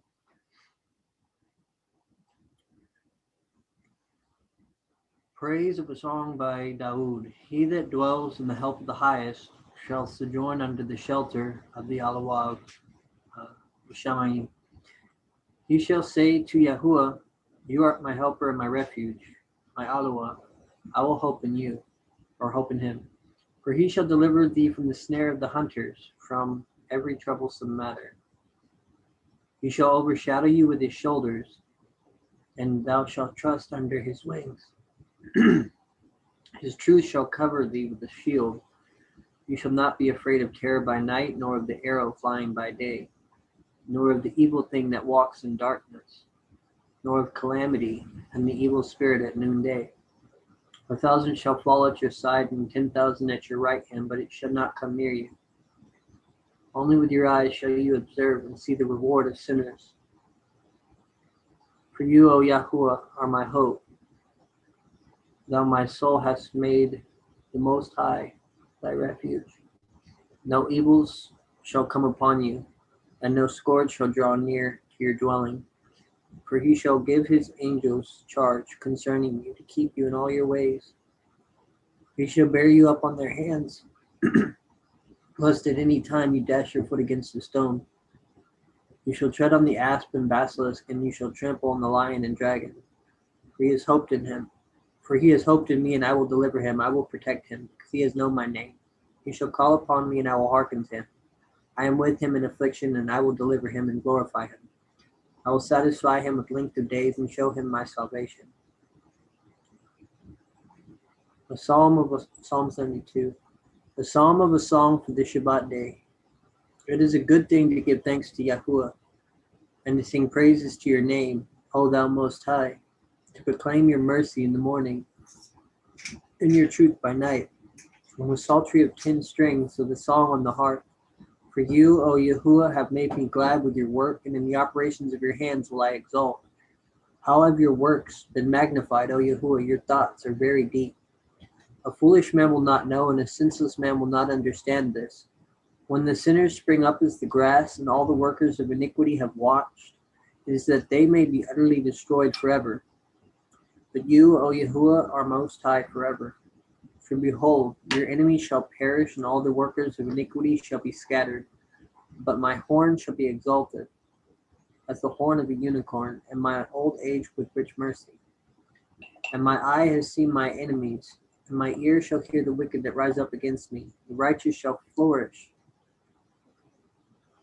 The righteous shall flourish as a palm tree. He shall be increased as the cedars in Lebanon. They that are planted in the house of Yahweh shall flourish in the courts of our Allah. Then shall they be increased in a fine old age, and they shall be prosperous, that they may declare that Yahweh my Allah is righteous, and there is no iniquity in him. Psalms 93. For the day before the Shabbat, when the land was first inhabited, the praise of a song by Daoud. Yahuwah reigns. He has clothed himself with honor. Yahuwah has clothed and girded himself with strength, for he has established the world which shall not be moved. Your throne is prepared of old. You are from everlasting. The rivers have lifted up, O Yahuwah, the rivers have lifted up their voices, at the voices of many waters. The billows of the sea are wonderful. Yahuwah is wonderful in high places. Your testimonies are made very sure. Set apartness becomes your house, O Yahuwah, forever. The Psalm of Daoud for the 4th day of the week. Yahuwah is an Allah of vengeance. The Allah of vengeance has declared himself. Be thou exalted, thou that judgest the earth, render a reward to the proud. How long shall sinners, O Yahuwah, how long shall sinners boast? They will utter and speak unrighteousness, and the workers of iniquity will speak so. They have inflicted your people, O Yahuwah, and hurt your heritage. They have slain the widow and fatherless, and murdered the stranger. And they said, Yahuwah shall not see, neither shall the Allah of Jacob understand. Understand now, you simple among the people, and you fools, at length be wise. He that planted the ear, does he not hear? Or he that formed the eye, does he not perceive? He that chastises the heathen, shall not he punish, even he that teaches man knowledge? Yahuwah knows the thoughts of men, that they are vain. Baruch is the man whomsoever you shall chasten, O Yahuwah, and shall teach him out of your law, to give him rest from evil days, until the pit be digged for the sinful one. For Yahuwah will not cast off his people, neither will he forsake his inheritance, until righteousness return to judgment, and all the upright in heart shall follow it. Who will rise up for me against the transgressors? Or who will stand up with me against the workers of iniquity? If Yahuwah had not helped me, my soul had almost sojourned in Hades. If I said, my foot has been moved, your mercy, O Yahuwah, helped me. O Yahuwah, according to the multitude of my griefs within my heart, your consolation has soothed my soul. Shall the throne of iniquity have fellowship with you, which frames mischief by an ordinance? They will hunt for the soul of the righteous, and condemn innocent blood. But Yahuwah was my refuge, and my Allah, the helper of my hope, and he will recompense to them their iniquity and their wickedness. Yahuwah our Allah shall utterly destroy them. Come, let us exalt in Yahuwah. Let us make a joyful, Psalms 95. Let us make a joyful noise to Allah our Savior. Let us come before his presence with thanksgiving, and make a joyful noise to him with songs. For Yahuwah is a great Allah, and a great king over all Allahs. For Yahuwah will not cast off his people. For the ends of the earth are in his hands, and the heights of the mountains are his. For the sea is his, and he made it, and his hands formed the dry land. Come, let us worship and fall down before him, and weep before Yahuwah that made us. For he is our Allah, and we are the people of his pasture, and the sheep of his hand. Today, if you will hear his voice, harden not your hearts, as in the provocation, according to the day of irritation in the wilderness, where your fathers tempted me, proved me, and saw my works. 40 years was I grieved with this generation, and said, they do always err in their hearts, and they have not known my ways. So I swore in my wrath, they shall not enter into my rest. When the house was built after the captivity, a song of Daoud. Sing to Yahuwah a new song. Sing to Yahuwah all the earth. Sing to Yahuwah, Baruch his name. Proclaim his salvation from day to day. Publish his glory among the Gentiles, his wonderful works among all people. For Yahuwah is great, and greatly to be praised. He is terrible above all Elohim. For all the Elohim of the heathen are devils, but Yahuwah made the Shamayim. Thanksgiving and beauty are before him. Set apartness and majesty are in his sanctuary. Bring to Yahuwah, you families of the Gentiles. Bring to Yahuwah glory and honor. Bring to Yahuwah glory, his name. Take offerings and go into his courts. Worship Yahuwah in his set apart court. Let all the earth tremble before him. Say among the heathen, Yahuwah reigns, for he has established the world so that it shall not be moved. He shall judge the people in righteousness. Let the Shamayim rejoice and the earth exult. Let the sea be moved and the fullness of it. The plain shall rejoice and all things in them. Then shall all the trees of the wood exult before the presence of Yahuwah. For he comes to judge the earth. He shall judge the world in righteousness and the people with his truth.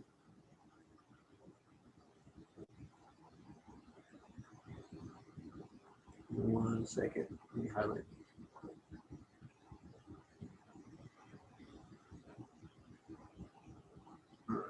Psalms 97. For Daud, when his land is established, Yahuwah reigns. Let the earth exult. Let many islands rejoice. Cloud and darkness are round about him. Righteousness and judgment are the establishment of his throne. Fire shall go before him and burn up his enemies round about. His lightnings appeared to the world. The earth saw and trembled. The mountains melted like wax at the presence of Yahuwah, at the presence of Yahuwah of the whole earth. The Shamayim have declared his righteousness, and all the people have seen his glory. Let all that worship graven images be ashamed, who boast of their idols. Worship him, all you his Malachim. Zion heard and rejoiced, and the daughters of Judea exalted because of your judgments, O Yahuwah. For you are Yahuwah most high over all the earth. You are greatly exalted above all Elohim. You that love Yahuwah hate evil. Yahuwah preserves the souls of his saints.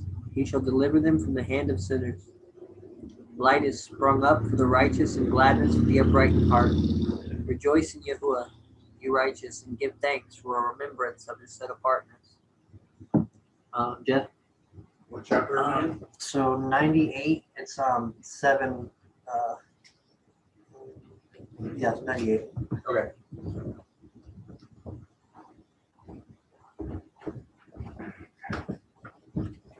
All right, 98. I sing to Yahuwah a new song. Hey, how far are we going? 98 to 106? All right. Yeah. Okay. I sing to Yahuwah a new song, for he has done wonders. His right hand and his Kodesh arm have brought him deliverance. Yahuwah has made known his deliverance. His righteousness he has openly shown before the eyes of the nations. He has remembered his kindness and his trustworthiness to the house of Israel. All the ends of the earth have seen the deliverance of our Elohim. Raise a shout to Yahuwah, all the earth. Break forth in song, rejoice and sing praises. Sing to Yahuwah with the lyre and the voice of a song, with trumpets and the sound of a ram's horn. Raise a shout before Yahuwah the sovereign. Let the sea roar and let all that fills it, the world and those who dwell in it. Let the rivers clap their hands and let the mountains sing together for joy before Yahuwah. For he shall come to judge the earth. He judges the world in righteousness and the people in straightness. Yahuwah shall reign, peoples tremble. He is enthroned on the cherubim. The earth shakes. Yahuwah is great in Sion, and he is high above all the peoples. They praise your name, great and awesome. It is Kodesh, and the strength of the sovereign shall love right ruling, and you yourself shall establish straightness. You shall execute right ruling and righteousness in Jacob, and Yahuwah, our Elohim, and bow ourselves at his footstool. He is Kodesh. Moshe and Aaron were among his priests, and Samuel was among those calling upon his name. They call upon Yahuwah, and he answered them. He spoke to them in the column of the cloud. They guarded his witnesses and the law he gave them. And you answered them, O Yahuwah, our Elohim. You were a forgiving El to them, though you took vengeance on their deeds. Exalt Yahuwah, our Elohim, and bow down towards his Kodesh mountain, for Yahuwah, our Elohim, is Kodesh. A psalm of thanksgiving. Raise a shout for Yahuwah, all the earth. Serve Yahuwah with gladness. Come before his presence with singing. Know that Yahuwah, he is Elohim. He has made us, and we are his people and sheep of his pasture. Enter into his gates with thanksgiving, and into his courts with praise. Give thanks to him, bless his name, for Yahuwah is good, his kindness is everlasting, and his truth to all generations. A psalm of David. I sing of kindness and of right ruling. To you, O Yahuwah, I sing praises. I act wisely in a perfect way. When do you come to me? I walk in the midst of my house with a perfect heart. I put no matter of Belial before my eyes. I hate the work of those who fall away. It does not cling to me. A perverse heart turns away from me. I do not know evil. Him who secretly slanders his neighbor, I cut off. I do not tolerate one who has a haughty look and a proud heart. My eyes are on the trustworthy of the land to dwell with me. He who walks in a perfect way, he serves me. He who practices deceit does not dwell in my house. Nice. He who speaks lies does not stand in my presence, and each morning I uproot all the wicked of the land, to cut off all the workers of wickedness from the city of Yahuwah. Nice. 102. I pray a prayer of the afflicted when he is overwhelmed and pours out his complaint before Yahuwah. O Yahuwah, hear my prayer. Let my cry come to you. Do not hide your face from me in the day of my distress. Incline your ear to me. In the day I call, answer me speedily. For my days are consumed like smoke, and my bones are burned like a hearth. My heart is stricken and withered like grass, for I have forgotten to eat my bread. Because of the sound of my sighing, my bones have clung to my flesh. I have been like a pelican of the wilderness. I have been like an owl of the desert. I have watched, and I am as a bird alone on the housetop. My enemies reproach me all day long. Those who rave against me have sworn against me, for I have eaten ashes like bread and mixed my drink with tears, because of your displeasure and your wrath. For you have lifted me up and thrown me down. My days are like a shadow that lengthens, and I wither away like grass. But you, O Yahuwah, shall be enthroned forever, and the remembrance of you be to all generations. You yourself shall arise and have compassion on Zion, and for the time to favor her, the appointed time has come. For your servants have been pleased with her stones, and they favor her dust. And the nations shall revere the name of Yahuwah, and all the sovereigns of the earth your esteem. And Yahuwah shall build up Zion, and he shall appear in his esteem. He shall turn unto the prayer of the destitute, and he shall not dispute their prayer. This is written for a generation to come, so that a people to be created praise Yah, for he looked down from the height of his set-apart place, from the Shamayim. Yahuwah viewed the earth, to hear the groaning of the prisoner, to release those appointed to death, to declare the name of Yahuwah in Zion, and his praise in Yerushalayim. When peoples gather together and reigns to serve Yahuwah, he has humbled my strength in the way. He has shortened my days. I said, O my El, do not take away in the midst of my days. Your years are throughout all generations. You founded the earth of old, and the Shamayim are the work of your hands. They shall perish, but you remain, and all of them grow old like a garment. You change them like a coat, and they are changed, but you are the same, and your years have no end. The sons of your servants continue, and their seed is established before you. Barak Yahuwah, O my being, and all that is within me, his set-apart name. Barak Yahuwah, O my being, and do not forget all his dealings. Who forgives all your wickedness, who heals all your diseases, who redeems your life from destruction, who crowns you with kindness and compassion, who satisfies your desire with good. Your youth is renewed like the eagles. Yahuwah is doing righteousness and right ruling for all the oppressed. He made known his ways to Moshe, his acts to the children of Israel. Yahuwah is compassionate and showing favor, patient and great in kindness. He does not always strive nor maintain it forever. He has not done to us according to our sins, nor rewarded us according to our wickedness. For as the Shamayim are high above the earth, So great is the kindness toward those who revere him. As far as east is from the west, so far has he removed our transgressions from us. As a father has compassion for his children, so Yahuwah has compassion for those who revere him. For he knows how we are made.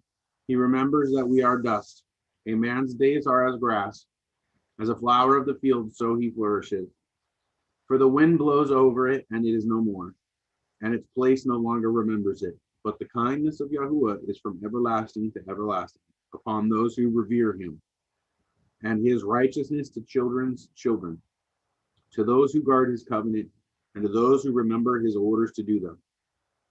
Yahuwah has established his throne in the Shamayim, and his reign shall rule over all. Barak Yahuwah, you his messengers, mighty in power, who do his word, listening to the voice of his word. Barak Yahuwah, all you his hosts, you his servants who do his pleasure. Barak Yahuwah, all his works in all places of his rule. Barak Yahuwah, O my being. Barak Yahuwah, O my being. O Yahuwah, my Elohim, you have been very great. You have put on excellency and splendor, covering yourself with light as with a garment, stretching out the Shamayim like a curtain. Who is laying the beams of his upper room in the waters? Who is making thick clouds his chariot? Who is walking on the wings of the wind, making his messengers the winds, his servants a flame of fire? He established the earth on its foundation, so that it would not totter forever. You covered it with the deep as with a garment. The waters stood above the mountains. At your rebuke they flee. At the voice of your thunder they hurry away. They go up the mountains, they go down the valleys to the place where you founded for them. You put a boundary. They do not pass over. They do not return to cover the earth. Who is sending the springs into the valleys? They flow among the hills. They give drink to every beast of the field. Wild donkeys break their thirst. The birds of the heavens dwell beside them. They sing from between the branches, watering the hills from his upper rooms. The earth is satisfied with the fruit of your works, causing the grass to grow for the cattle and plants for the service of mankind, to bring forth food from the earth, and wine that makes glad the heart of man, oil to make a face shine, and bread which sustains man's heart. The trees of Yahuwah are satisfied, the cedars of Lebanon which he planted, where the birds make nests. The stork has her home in the fir trees. The high hills are for wild goats. Rocks a refuge for rock badgers. He made the moon for appointed times. The sun knows it's going down. You put darkness, and it is night in it. All the beasts of the forest creep. The young lions are roaring for prey and seeking for food for man. The sun arises, they withdraw and lie down in their dens. Man goes out to his work and to his labor till evening. And Yahuwah, how many have been your works? You have made all of them in wisdom. The earth is filled with your possessions. There is the sea great and wide, in which are innumerable swarms, living creatures small and great. There do ships go, that Leviathan which you made to play there. All of them wait for you, to give their food in due season. You give to them, they gather in. You open your hand, and they are satisfied with good. You hide your face, they are alarmed. You take away their breath, they die and return to their dust. You send forth your ruach, they are created, and you renew the face of the earth. The esteem of Yahuwah is forever. Yahuwah rejoices in his works. Who looks on the earth, and it trembles. He touches the mountains, and they smoke. I sing to Yahuwah as long as I live. I sing my praises to my Elohim while I exist. My meditation on him is sweet. I rejoice in Yahuwah. Let sinners be consumed from the earth, and let the wicked one be no more. Or let the wicked be no more. Barak Yahuwah, O my being. Hallelujah. Give thanks to Yahuwah. Call upon his name. Make known his deeds among the peoples. Sing to him. Sing praise to him. Speak of all his wonders. Make your boast in his set-apart name. Let the hearts rejoice of those seeking Yahuwah. Seek Yahuwah and his strength. Seek his face always. Remember his wonders which he has done, his miracles and his right rulings of his mouth. O seed of Abraham, his servant, children of Jacob, his chosen ones. He is Yahuwah our Elohim. His right rulings are in all the earth. He has remembered his covenant forever, the word he commanded for 1,000 generations, that he made with Abraham and his oath to Isaac, and established it to Jacob for a law, to Israel an everlasting covenant, saying, to you I give the land of Canaan, the portion of your inheritance, when they were few in number, few indeed, and sojourners in it. And they went about from one nation to another, from one reign to another. He allowed no one to oppress them, and he reproved strangers, sovereigns, for their sakes. Do not touch my anointed ones, and do my prophets no evil. And he called for scarcity of food in the land. He cut off all the supply of bread. He sent ahead of them a man Joseph sold as a slave. They afflicted his feet with shackles, and his neck they put in irons, until the time that his word came. The word of Yahuwah refined him, the sovereign sent and released him, and the ruler of the people let him loose. He made him master of his house and ruler over all his possessions, to bind his chiefs at his pleasure, and to teach his elders wisdom. Then Israel came to Mitzrayim, and Jacob sojourned in the land of Ham, and he increased his people greatly, and made them stronger than their enemies. He turned their heart to hate his people, to conspire against his servants. He sent Moshe his servant and Aaron whom he had chosen, and they put among them the matters of his signs and wonders in the land of Ham. He sent darkness and made it dark, and they did not rebel against his word. He turned their waters into blood and killed their fish. Their land teemed with frogs. In the rooms of their sovereigns he spoke, and swarms of flies came, gnats in all their borders. He gave them hail for rain, a flaming fire in their land, and he smote their vines and their fig trees, and broke the trees of their borders. He spoke, the locusts came, and larvae innumerable. And they devoured all the plants in their land, and they devoured the fruit of the ground. Then he smote all the firstborn in their land, the first fruit of all their strength, and brought them out with silver and gold. And among his tribes no one faltered. Mitzrayim was glad when they left, for the fear of them had fallen upon them. He spread a cloud for a covering and fire to give light at night. And they asked, and he brought quail and satisfied them with the bread of the heavens. He opened the rock, and water gushed out. It ran in the dry places, a river. For he remembered his Kodesh word to Abraham his servant. So he brought out his people with joy, his chosen ones with singing. He gave them the lands of the Gentiles, and they inherited the labor of the peoples, in order that they might guard his laws and watch over his commands. Hallelujah. That was to 105.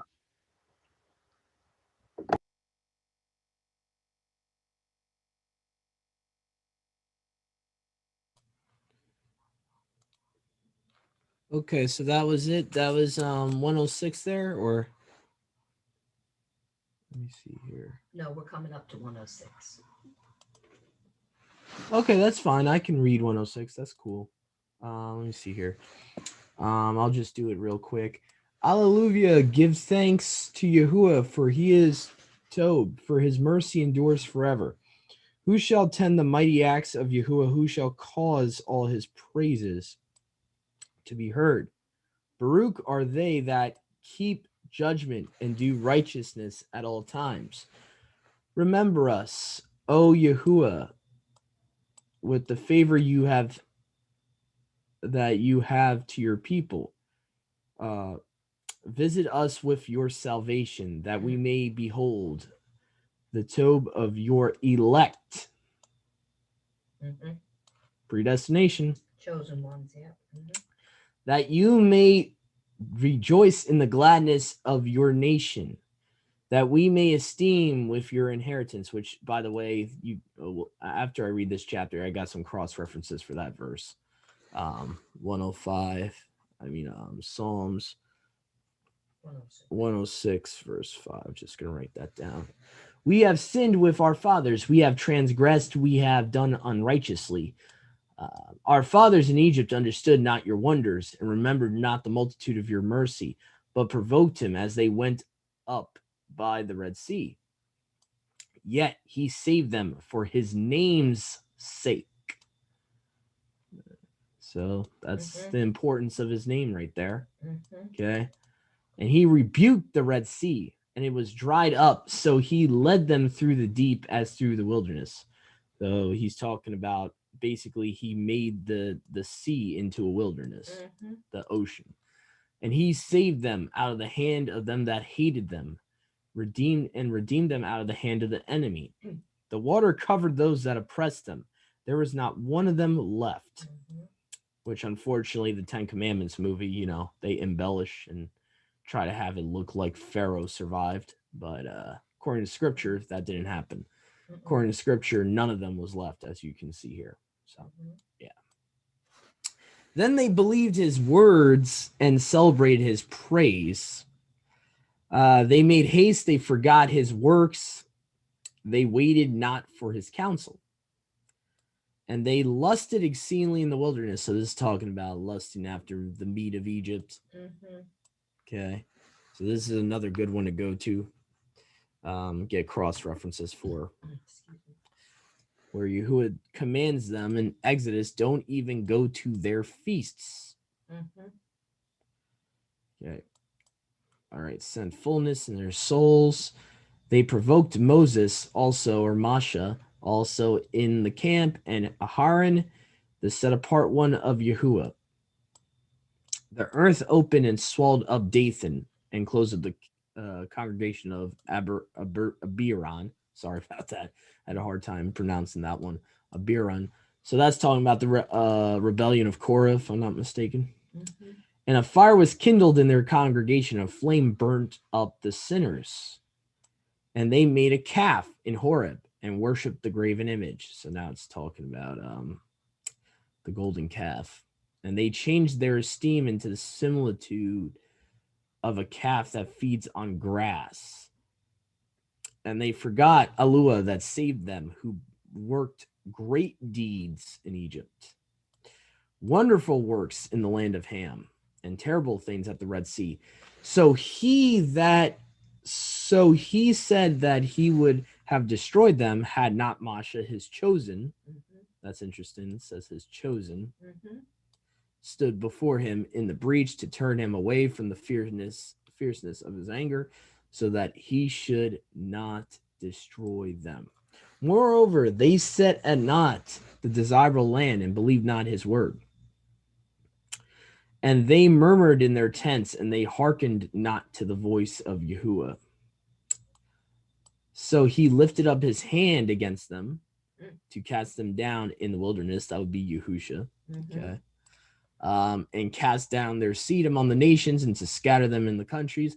They were joined also to Bel Peor. You know, it's just the Greek here, Belphegor. Okay, Bel Peor. And ate sacrifices of the dead. Well, maybe that's why Yahuwah was so mad at what they did with the women. Maybe that makes a little bit more sense now.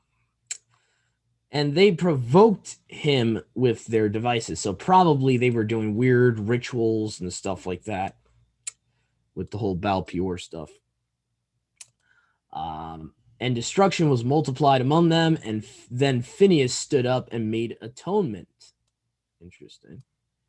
And the plague ceased. Okay. And it was counted to him for righteousness to all generations forever. They provoked him also at the water of strife, and Masha was hurt for their sakes. Interesting. For they provoked his spirit, and he spoke unadvisedly with his lips. They destroyed not the nations which Yahuwah told them to destroy, aka the descendants of Canaan. Okay. But were mingled with the heathen. And notice how that word mingled here is talking about in a sexual manner. You'll see that also in the book of Daniel in the Septuagint. But were mingled with the heathen and learned their works. So the problem is they're learning their works while mingling that with them. They're also learning their ways, the pagan worship, idolatry, so on and so forth, weird rituals that Yahuwah hates. And they served their graven images, and it became an offense to them. And they sacrificed their sons and their daughters. Here's one of the most evil things that these nations they intermingled with taught them to do. Sacrificing their sons and daughters to devils. and shed innocent blood, the blood of their sons and daughters, whom they sacrificed to the idols of Canaan, and the land was defiled with blood. Okay. And was polluted with their works, and they went a whoring with their own devices. So Yahuwah was very angry with his people, and he abhorred. Let's see, and he abhorred his inheritance. He delivered them into the hands of their enemies, and they that hated them ruled over them. And their enemies oppressed them, and they were brought down under their hands. Many a time he delivered.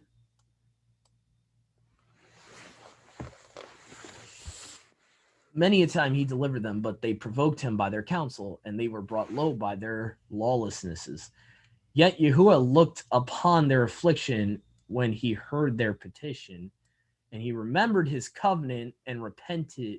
I disagree with that translation. It should probably say relented, or Mine says relented. Regretted Mm-hmm. would be a better word there. Yeah, that's I see that a lot. Certain words get mistranslated for repented in the Tanakh of certain English Bibles. Yeah, that this should be relented or regretted. Mm-hmm. Regretted what he did to his people according to the multitude of his mercy. Because Yahuwah doesn't repent. He's not a son. He's not a son of man that he would need to repent. So, Yeah. I mean, and he caused them to be pitied in the sight of all who carried them captive. Save us, O Yahuwah Alua, and gather us. Now, this is interesting. This might be talking about what a lot of us call the second Exodus here. Gather us from among the heathen, that we may give thanks to your set apart name, that we may esteem in your praise. Now, it could be possible that it was in around the time of Daniel. Who knows? I mean, that could be possible that psalm was wrote and referred to that time, but I don't know. I think that's more of a prophetic thing, in my opinion. Baruch be Yahuwah, Alu of Yasharal, from eternity and to eternity, and all the people shall say, so be it, so be it. And let me see here. I'm curious. Yep. May it be, may it be. All right. So thank you, Brother Jeff. Thank you, Brother Joshua. You guys did a great job of reading. Yeah. Before I finish us off with the book of Hebrews and get our study done for today, my goodness, there was a lot of stuff that I was just writing down here. Let's see. Just to start off with 92 verse 10, unicorn. I thought it was interesting. It mentions the horn, that David's horn would be exalted like the horn of the unicorn. So that kind of reminds me there's actually the unicorn, this animal, the unicorn, is mentioned a lot in scripture. And I know there's some people that believe, unicorns are fake, they're mystical horses, but we got to understand, when you look at words like these, you got to take their original definition, not a new definition that only came about in about, what, a couple of decades or whatever. So if you actually look, and this is why I was referencing the King James dictionary earlier for this purpose, because a lot of people, they side with the secular world and say unicorns are not real. They're not real creatures. That's why the Bible is fake, yada, yada, yada. But if you actually look for yourself and go to, let's see, KJV 1611 dictionary. Okay. This is why I really recommend this. All right. So let's go back to the regular dictionary, go to U, click on U here. Unicorn. Where are you?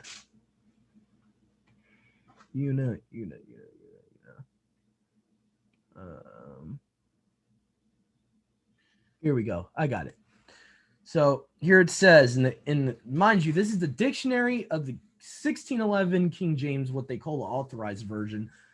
Their definitions they take from, I believe it even says on the bottom here, talks about the Webster's dictionary or whatever. I know somewhere it talks about it. The 1828 Webster's American Dictionary. So this definition goes all the way back to the year 1828, not modern times. This is the original definition of what a unicorn is. An animal with one horn, also known as monosaurus, basically a one-horned rhinoceros. Okay? Name is often applied to a rhinoceros. Okay? So you got to throw out what school taught you. You got to throw out what Greek mythology is trying to teach you, that it's a mystical horse with wings. No, it's not. It's a rhinoceros with one horn. That's all it is. It's a real animal. Okay? And you'll see unicorn mentioned a lot in scripture. It's a real animal. That's all I'm trying to say there. Okay? So let's see here. I got an interesting thing here. I noticed that in the Psalms, even the Peshitta, I was really shocked. The Peshitta even seems to water down the Psalms sometimes. That's why I had a parallel thing on here. I think it's verse 11 of 94, where it talks about men's thoughts, you know. Let's see here. They are a vapor. If you look at the Septuagint here, it's a little bit stronger and a little bit more negative about mankind's thoughts. It says that they are vain, and a lot of times the word vain is being used, is being referred to as in a very negative sense, like basically emptiness. Sometimes even vain can refer to idolatry even. So it's very interesting that the Septuagint uses the word vain instead of just, you know, they're as a vapor or whatever. You know, so I thought that was pretty interesting. Yeah, go ahead, Mom. I just wanted to tell you, did you hear me when I told you where in Isaiah the eagle's wings?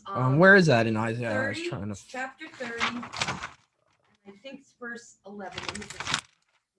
Yeah, because my mom's referring to the connection I found when Brother Jeff and Brother Joshua were reading.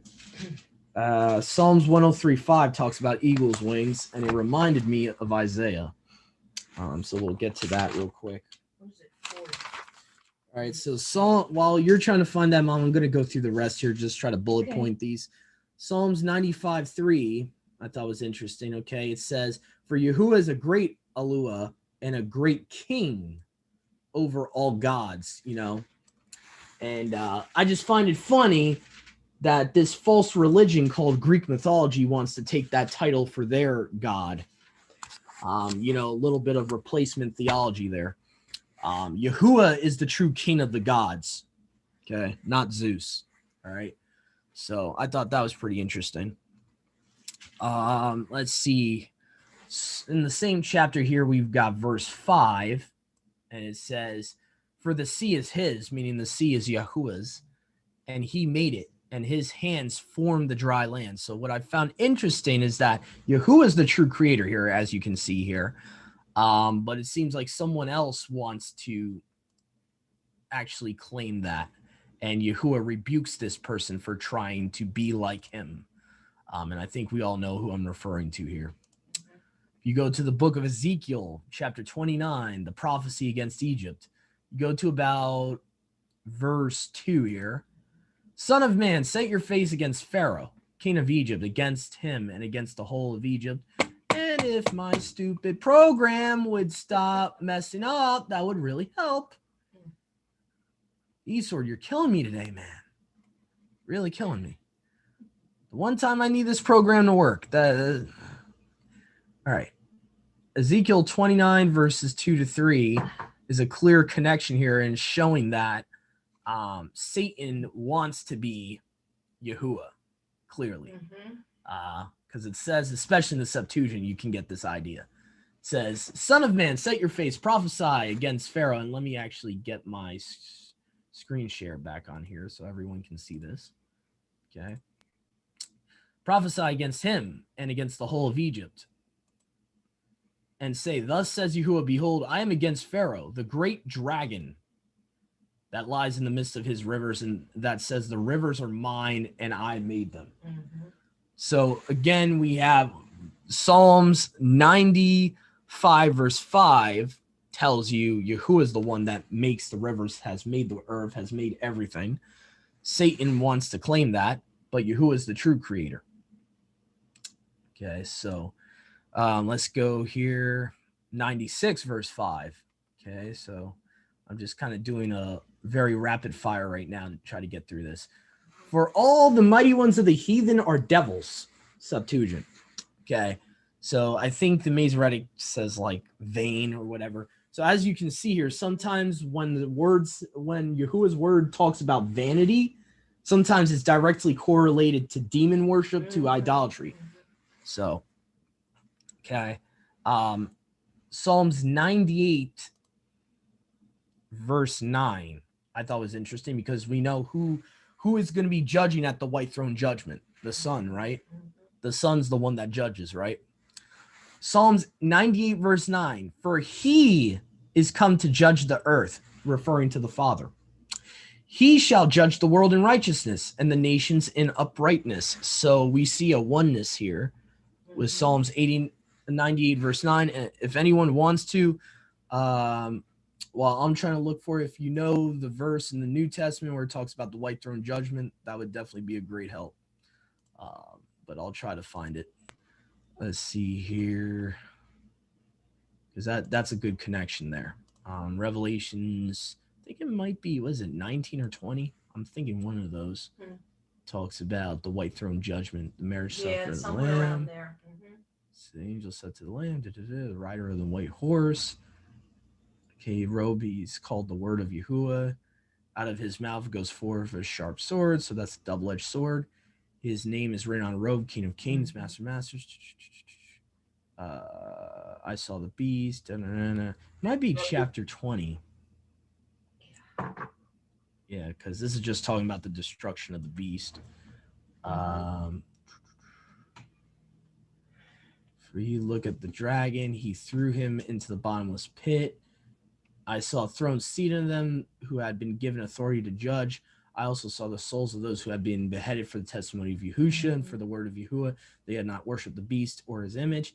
They had receive a mark. And they reigned with Messiah 1,000 years. Baruch is he who has part in the first resurrection until 1,000 years ended. But the rest of the dead did not come to life. Baruch set apart as anyone who takes part in the first resurrection. Okay. What was that, Brother Joshua? Verse 11. Thank you very much. All right. That references chapter 40, verse 31. Yeah. Then I saw a great white throne and the one who is seated on it. The earth and heaven fled away from his presence, but there was no place for them to go. And obviously we can see in other places in the New Testament too, it talks about all authority has been given to the Son, you know. Okay. Standing, I saw the dead and mighty and okay, that is a huge paraphrase there, Son of Man Bible. Okay, no, I doubt it says unimportant. It's probably least and greatest. They paraphrase least and greatest there. Great and small. Yeah, least and greatest, great and small. Yeah, that's a little bit more honest than unimportant. Before Yahuwah and the books were opened, then another book was opened, the book of life. The dead were judged. What was recorded in the books according to their deeds. The sea gave up the dead. Okay. All right. And I believe there is a verse in the New Testament that says all judgment has been given to the Son. So I want to find that real quick. All judgments. Let's see here. All judgment has been given to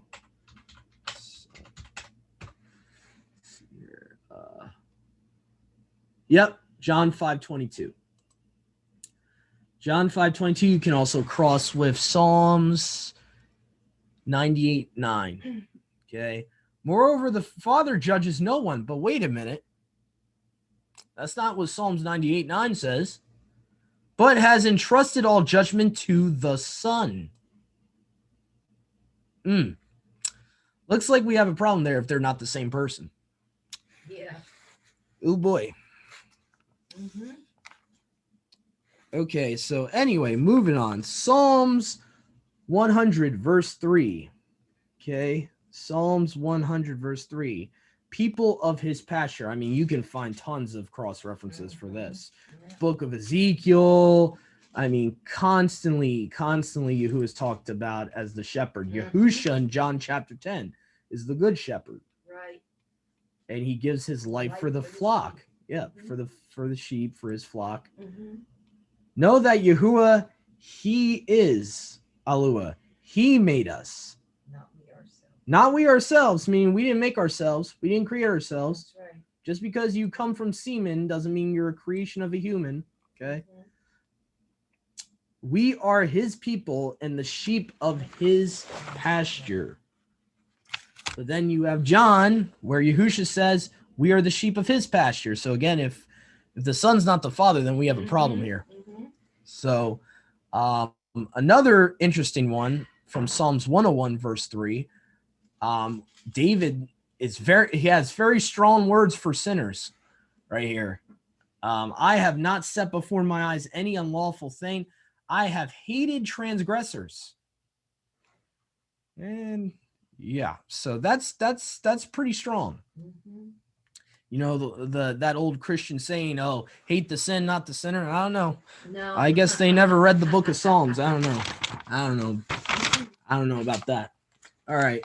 So let's see. When the people have gathered, Psalms 102, verse 22.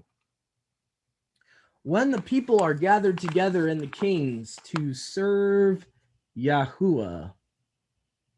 So I thought it was interesting that it says when the people are gathered together. The Masoretic really monkeys this up. I don't know. They do something here.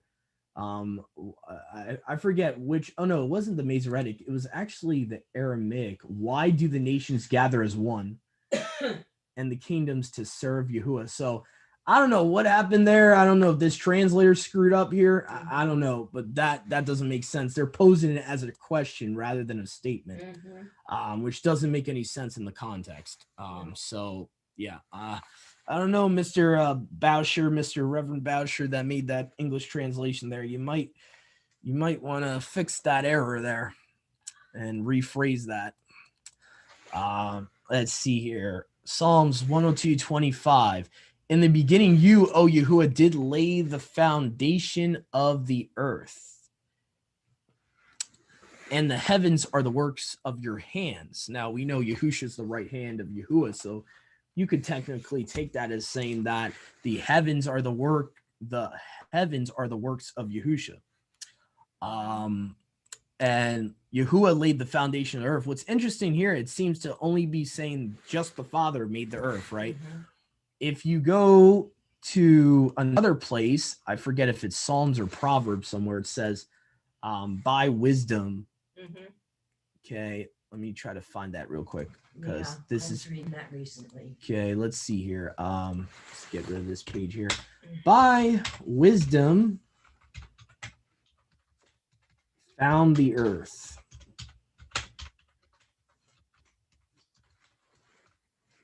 Okay.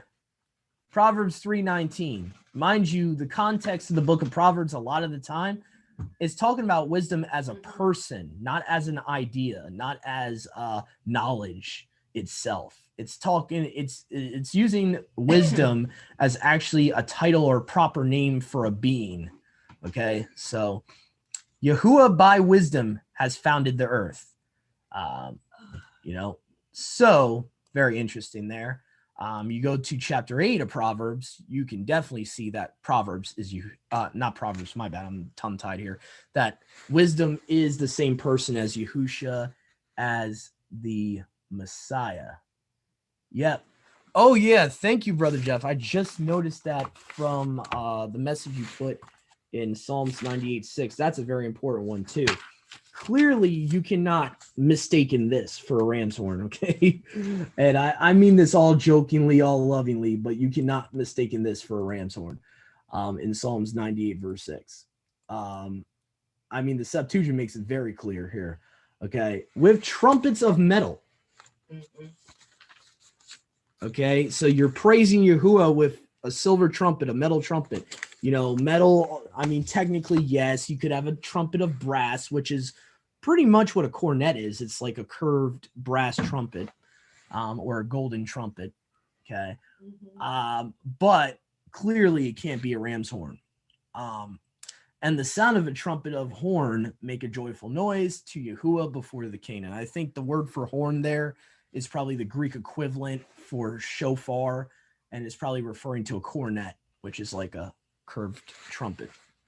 So anyway, so that was a very good cross reference. Thank you, Brother Jeff. Let's see here. His set apart arms, Psalms 97,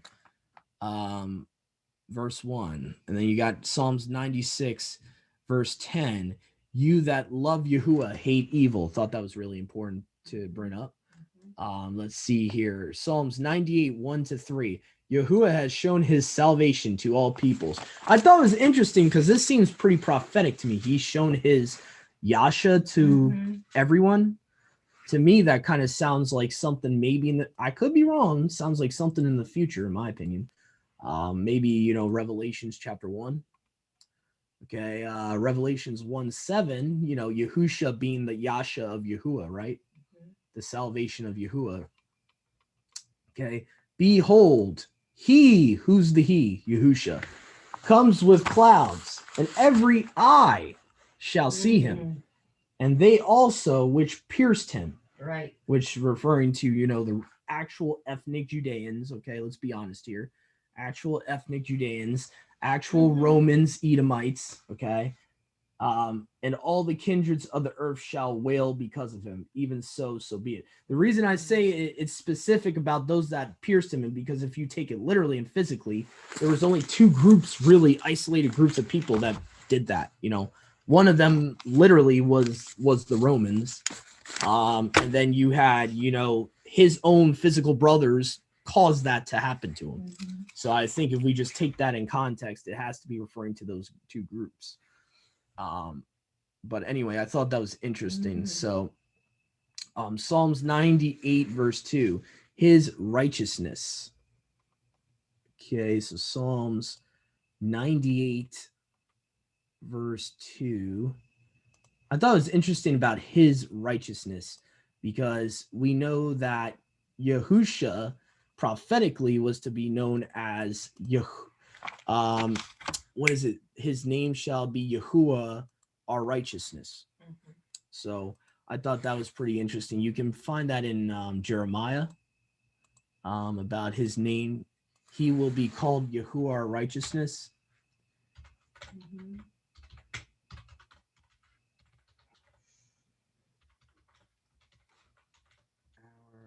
Righteousness.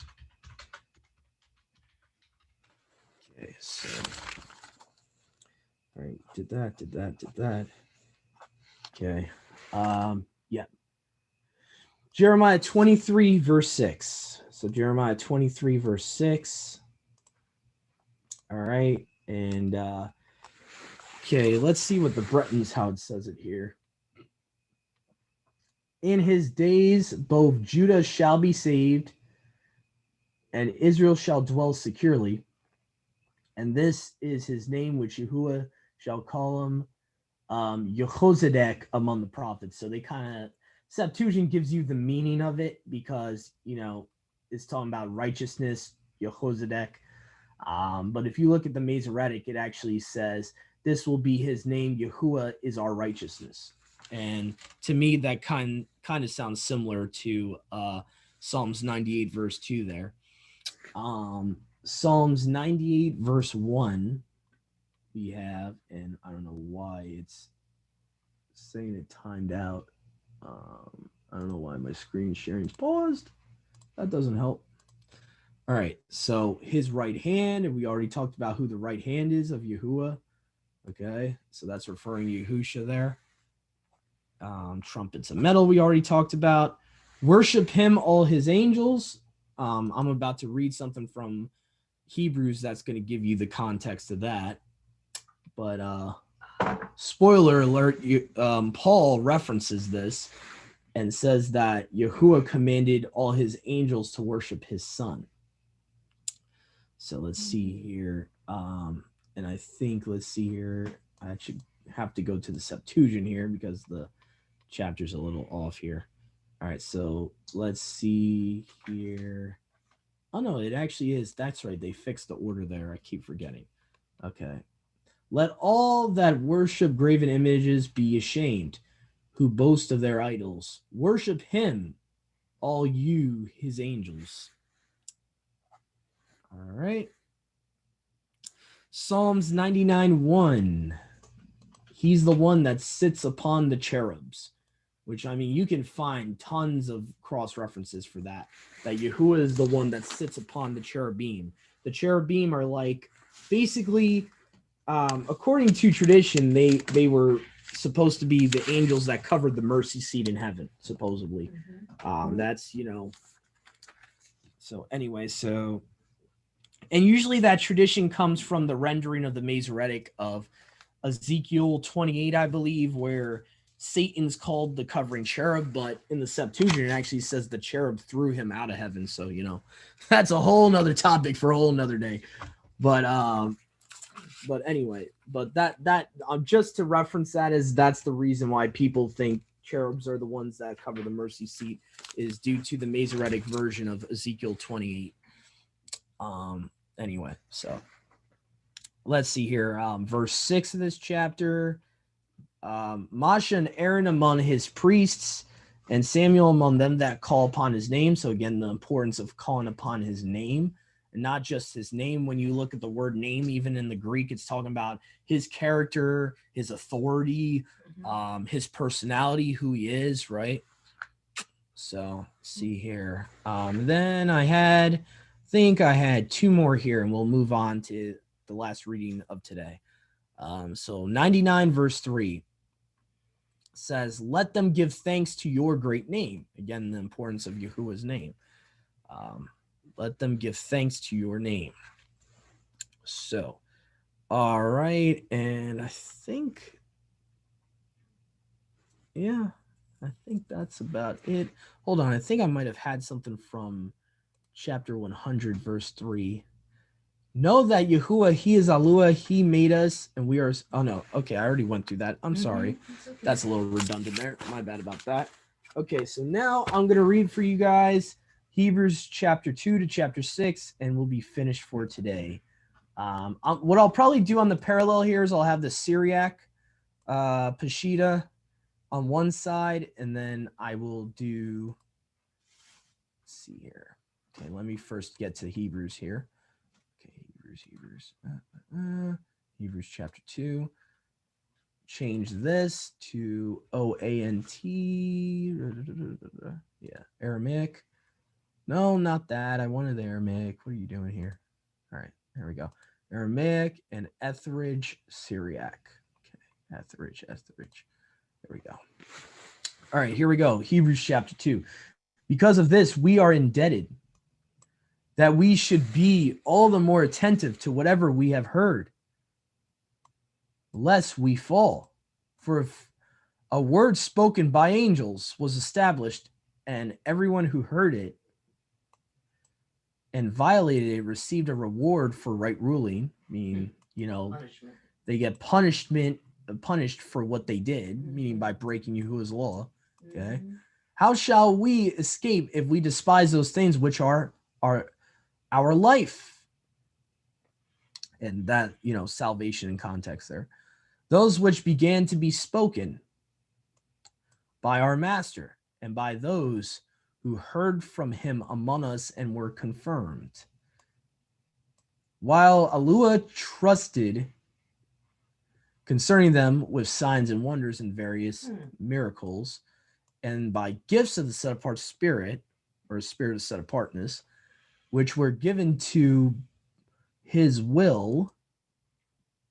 Okay. All right. Let's see here. For it was not to angels that he subjected the future world, about which we are speaking, meaning the angels are not going to inherit the Eretz. But as the scripture testifies and says, what is a man that you remember him? So now this is even going back to the garden, right? You Right. know, that you remember him, and the Son of Man, that you care for him. You have brought him little lower. Notice how it says you've brought him a little lower. He wasn't originally. So this can refer to Yahusha here, okay? Yahusha did not start lower than the angels. He was brought lower than the angels. That's just. You have basically, he humbled himself. He sure did. I like the Syriac here. It says you did humble him to be less than the angels. That's a really good translation there. Thumbs up, J.W. Etheridge there. You have placed esteem and honor on his head, and you have authorized. So it's weird. It's like going from Adam and Kua to Yahusha. It's like sometimes that happens. Sometimes Paul, goes from one topic to the other really quickly. You have authorized him over the works of your hands. You have subjected all things under his feet, but by this, that he subjected everything to him, it does not leave anything which is not subjected. But now we do not yet see that everything is subjected to him. But we see that he is Yahusha, who became a little lower. Again, became. He did not originate lower than the angels. Well, I know you know, Mom. It was part of the sacrifice that he made. I know. I'm letting the viewers and listeners. Okay. Yeah, I understand. To try to drill that in here. Yeah. He did not. He left. He did not start. Place. He did not start as an angel. Okay. He was not equal to Michael or Gabriel. Okay. No. Okay. So that's what I'm trying to relate here. Okay. He became a little lower than the angels for the suffering of his death. And the esteem and honor are placed upon his head, for Elua himself, by his favor, tasted death in the place of every person. So now it's saying that the Father himself, by his favor, tasted death in the place of every person. For it was fitting for him, by whom are all things, and for whom are all things, and bringing many children unto the esteem, that the prince of their life, meaning the head, the chief one of their salvation, would perfect himself by his suffering. Now, obviously, Yahusha originated as being perfect. This is talking about his human life. This is talking about his human ministry, that he's perfecting himself, about the obedience to the Torah and all that. That's not his pre-incarnate self. I just want to make that clear. Because a lot of people get confused and they start getting these weird doctrines that Yahusha was just a mortal man and all that. For he who makes set apart, and they are who are made set apart, are all of one. Therefore, he is not ashamed to call them his brothers. So he's talking about us. When he said, I shall announce your name to my brothers within the assembly, I shall esteem you or praise you. And again, I will trust in him. And again, behold, I and the children whom Elua has given me. For because the children shared together in the flesh and blood, he also shared in these things in the same form, so that by his death, he would destroy the one who had authority over death, who is Satan. Okay, so now we're going to go to chapter 3. Oh, no, let me make sure I didn't miss any verses here. Sometimes I just overlook certain. Yeah, there's still a couple verses left. Hold on. So verse 17 of chapter 2. Because of this, it was right that he would become like his brothers in all things. And that he would be a compassionate and trustworthy high priest in what is Elua's, meaning what is pertaining to Elua, which, by the way, you can find in the Septuagint, that phrase pertaining to what is Elohim. You can actually find that talking about Aaron and the priesthood. So just thought I would mention that. Same phrasing in the Septuagint pertaining to what is Elua's. And would make atonement for the sins of the people. For in this, because he has suffered and was tempted, he can help those who are tempted. That's a precious verse right there. Yeah. So basically saying he became like mankind so Mhm. that in a way he relates to us. Right. He experienced what He we go relates to through. us. Mhm. You know? Yeah, absolutely. Okay. Another sacrifice. Yeah. Therefore, my set apart brothers who are called with a calling from heaven, consider this apostle and high priest of our confession, Yahushua the Messiah, who was trustworthy to the one who appointed him as Masha in his entire household. For the esteem of this one is much greater than that of Masha, and as much the honor of the builder of the house is greater than his building. For every house is built by some man, but he who built all things is Alua. So now it's talking about the oneness there too. Mhm. Okay. And Masha, as a servant, was entrusted with the entire household for the testimony or witness of those things that were going to be spoken by him. And yeah, so the as we've said before, the Aramaic for Masha is Musha. Okay, that's a more accurate name than Moses. Okay. But the Messiah is the son over his house, and we are his house if we hold the confidence and the pride of his glad tidings until the end. Because the Spirit set apart said today, if you will hear his voice, do not harden your hearts to anger him, like the rebellious and as the day of temptation in the wilderness. So now we're seeing a current theme here. We just read in Psalms about the temptation, how he referenced the temptation. When he speaks of the rebellion, that's The wilderness. The wilderness. The wilderness, Okay. yes, exactly. Same event. Yep, exactly. It's the lusting after the meat, which we just read before in Psalms. When your fathers tempted me, and they proved and saw my works 40 years. Because of this, I was weary with that generation, and I said, that is a people which deceives their heart, and they have not known my ways. And I swore in my anger, they shall not enter my rest. Beware, therefore, my brothers, lest there be an evil, untrustworthy heart in any of you, and you depart from the living Elohim. Okay, so yeah, or the living Alua, I should say. There seems like it's in the singular there. But inquire of yourselves every day until the day that is called today, lest any one of you should be hardened by the deception of sin.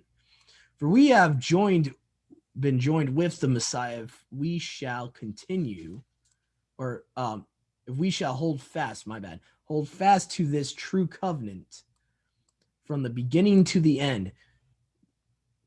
Just as it was said, today, if you will hear his voice, do not harden your hearts to anger him. For who were those who heard and angered him? Was it not all of these who went out from Egypt by Masha? And with whom was he wearied 40 years, but with them who sinned and whose bones fell in the wilderness? And concerning whom, so we're at Hebrews chapter 2. Not chapter 2, chapter 3. And concerning whom did he swear that they would not enter into his rest, but those who were unconvinced? And we see that they could not enter because they did not believe. Okay, so now we're going to go to chapter 4 here. This is going to continue into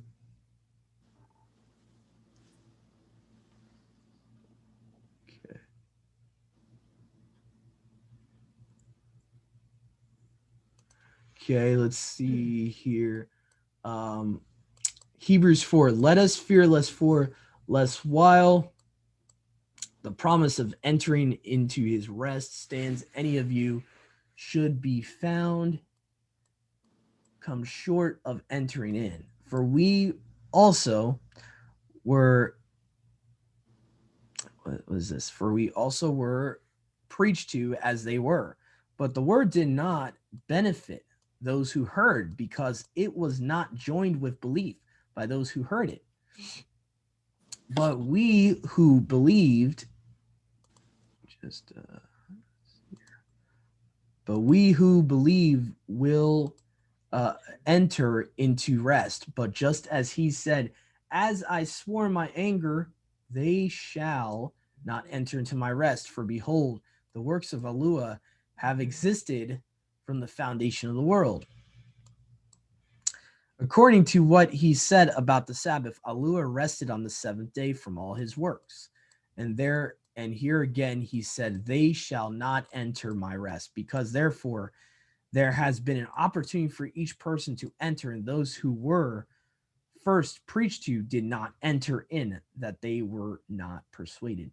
So basically what Paul is trying to relate here is the same glad tidings that Messiah preached, that the people in the New Testament time period were preached to about. It's the same message that Yahuwah preached to his original people. It's not different. It's not different at all. So that's what he's trying to relate to, that they had their chance, those that it was not mixed with belief. And again, he appointed another day after much time, just as it is written above that David said, today, if you listen to his voice, do not harden your hearts. And we just read that earlier. For if Yahusha, son of Nun, so again, this is referring to the son of Nun that followed Moses, okay, followed Masha. That is kind of like a type of Yahusha in a way, okay, had given them rest, he would not afterward get spoken of another day. And just FYI, some of your translations will actually say Jesus. And it's kind of funny, because what the translator's doing, if he translates Joshua as Jesus, he's actually admitting to you he knows the true name of the Messiah is not Jesus, and he's trying to hide that name. That's all he's doing there. He's actually just snitching on himself. So then it remains for the people of Alua to keep the Sabbath. Okay. So, and I know some of your Bibles are going to say a rest remains. If you actually look at the Greek, though, it's Sabbath keeping. Okay. So, for whoever enters his rest has rested from his works as Alua has from his own. Okay. Whoops. I was at verse 11, I think. Let us take pains, therefore, meaning strive, to enter that rest, unless we fall in the manner of those who were not persuaded. For the word of Alua is living and all efficient, meaning there's nothing of it that's vain. It's all efficient and much sharper than a double-edged sword. And it pierces to the separation of soul and spirit, and joints, marrow, and of bones, and judges the reasoning and conscience of the heart. I really like the Aramaic in that verse. Conscience of the heart. There is no created thing hidden from before him, but everything is naked and open before the eyes of him to whom we give an account. Because we have therefore a great high priest, Yahushua the Messiah, the son of Alua, who has ascended to heaven, let us hold fast to his confession. Okay. For we do not have a high priest who cannot suffer with our weaknesses, but one who was tempted in all things like we are, apart from sin. Let us come, therefore, publicly to the throne of his favor. It's actually saying the throne is Yahusha's there. To receive mercy, and we shall find favor to help in a time of suffering. Okay, so now we're going to go to chapter 5. We got 2 more chapters to go here. All right. For every high priest of the children of men is appointed for the sake of men over the things that are of Alua, to present offerings and sacrifices for the sake of sin. Who can humble himself and suffer with those who are ignorant and erring, because he is also clothed with weakness. And he owes a debt for his own sake, that as for the people in this way, also for his own sake, he will make an offering for his sins. And it was not for himself that a man took the honor, but that he who is called by Elua, just as Aaron. So neither did the Messiah esteem his soul to be high priest, but he who said to him, "You are my son, today I have begotten you." So basically it's saying Yahusha in his humanity wasn't boasting and talking about, "Oh, I'm Melchizedek." You know, it was something appointed from the Father. Right. As you know, so that's what basically Paul is saying. He's saying that Yahusha wasn't prideful and saying, I deserve to be Melchizedek and all that. You know, so that's what Paul's trying to relate in verse 5 there. That Yahuwah appointed it, and Yahuwah said, "You are my son, I have begotten you." And you can find that phrase that Yahuwah has begotten him in, I believe it's in Proverbs chapter 8. Yeah. It says, referring to the person wisdom, it says, "Today he has begotten me." So, I mean, you can find that even in Tanakh. As he said in another place, "You are a priest for eternity in the image of Melchizedek." Okay, let's see here. While also he was clothed in the flesh, meaning he took on flesh, he offered prayers, supplications, strong shouting, and tears to him who was able to give him life from death, and he was obeyed. And although he is the Son, he learned obedience by the fear and the suffering which he endured. And in this way, he was perfected and became the cause of eternal life to all those who obey him. And he was named the high priest by Elua in the image of Melchizedek. But about this Melchizedek, we have much to say, but it is hard to explain because you have bad hearing, meaning you're no way learned enough to be learning about Melchizedek. For you ought to be teachers. This is talking about people that have been believers for years, but have not graduated to the meat. They're constantly still on milk. For you ought to be teachers because of the time, meaning how long you've been in this walk. You have had in the doctrine. But now again, you need to learn those elementary or things which are the primer letters, beginning words of the first words of Alua, which we can interpret as, you know, the beginning commands, the 10 commandments, the beginning of the Torah, of the law. And you have need of milk and not of solid food. Even, you know, when a day starts, you know, we could go on and on. You know, but every person whose food is milk is unacquainted with the word of righteousness, meaning you're a beginner, because he is an infant. But solid food is for the mature, those whose senses are instructed to distinguish tob and evil, because they practice, meaning they practice righteousness. They practice denying their flesh. Okay. They practice walking in the Spirit. Okay. So last chapter here, Hebrews chapter 6. Because of this, let us leave the beginning of the message of the Messiah and let us go on to perfection. Or are you laying again another foundation for conversation from dead works and for belief in Alua? For the teaching of immersion, the laying on of hands, for the resurrection from among the dead, and for eternal judgment. We shall do this if Yahuwah permits. But those who have descended once again to immersion and tasted the gift from heaven and received the spirit of set apartness. Okay. Whoa, what the heck? Okay, what's going on here? Why is something missing here? Okay. But they who have once unto immersion have descended and have tasted the gift which is from heaven and have received the spirit of set apartness. Okay, so there's a huge note about, I guess, something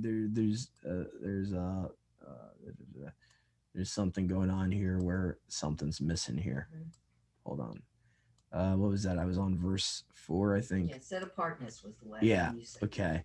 And tasted the Tob word of Alua and the power of the future world, who would sin again and again, impale the son of Alua, and become contemptible, cannot be renewed to conversion. Meaning, if you're constantly sinning on purpose and re-impaling him, you cannot be saved if you're doing that, because you're working in the flesh and you're constantly re-crucifying him.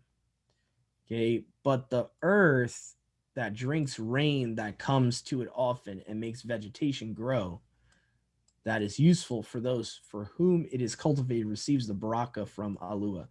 But if it should produce thorns and thistles, it would be rejected, not far from curses, but its ending is burning. But we are persuaded concerning you, my brothers, those things that are excellent and that accompany life, even though we speak in this way. For Alua is not evil, that he would disregard your works and your love, which you have shown in his name, which you have ministered to the subpart ones, and you do minister. But we desire that each one of you have this diligence for the perfection of your expectation until the end. Okay, endure to the end. And that you should not lose heart, but that you would be imitators of those who, by belief and patience, have become heirs of the promise. For when Alua made a promise to Abraham, because there was no greater than he by whom he swore by himself, and he said, Baraka, I shall barak you and multiply you, and multiply, and I shall multiply you. And in this way he was patient in received the promise. For among men they swear by that which is greater than they, and concerning every dispute which they have had among them, a sure end of it has come by an oath. Because of this, Alua was all more willing to show the heirs of the promise that his promise would not change, and he bound it with an oath, that by two unchangeable matters, because Alua cannot lie about them. All right, I don't know why I keep scrolling down too quick. All right. We who have sought refuge in him have great comfort, and we may seize the expectation which was promised to us, which we have as an anchor that holds fast in our soul, which will not be moved, and has entered inside the veil, where Yahusha entered before for our sake, and has become the priest for eternity in the image of Melchizedek. Now, obviously, I think the veil he's referring to specifically in that instance would be the veil between heaven and earth, probably the veil in, the veil in Yahuwah's temple up there. There's a temple in the highest heaven. So this chapter explains who Melchizedek is, just to those of you that is new on this concept like me. Yep. Thank you everyone for joining us. I hope this Shabbat this message was a edifying message for everyone here for this Shabbat. Thank you for staying with us for so long, and stay tuned. We will be doing Yahuwah willing. Next week, we'll probably be getting into, if we're staying with Hebrews, we might be getting into that chapter my mom referenced. So stay tuned, everyone. Have a great rest of your Sabbath. To all of our brothers and sisters that maybe have been watching us, I'm doing this study. Shabbat Shalom. Shabbat Shalom.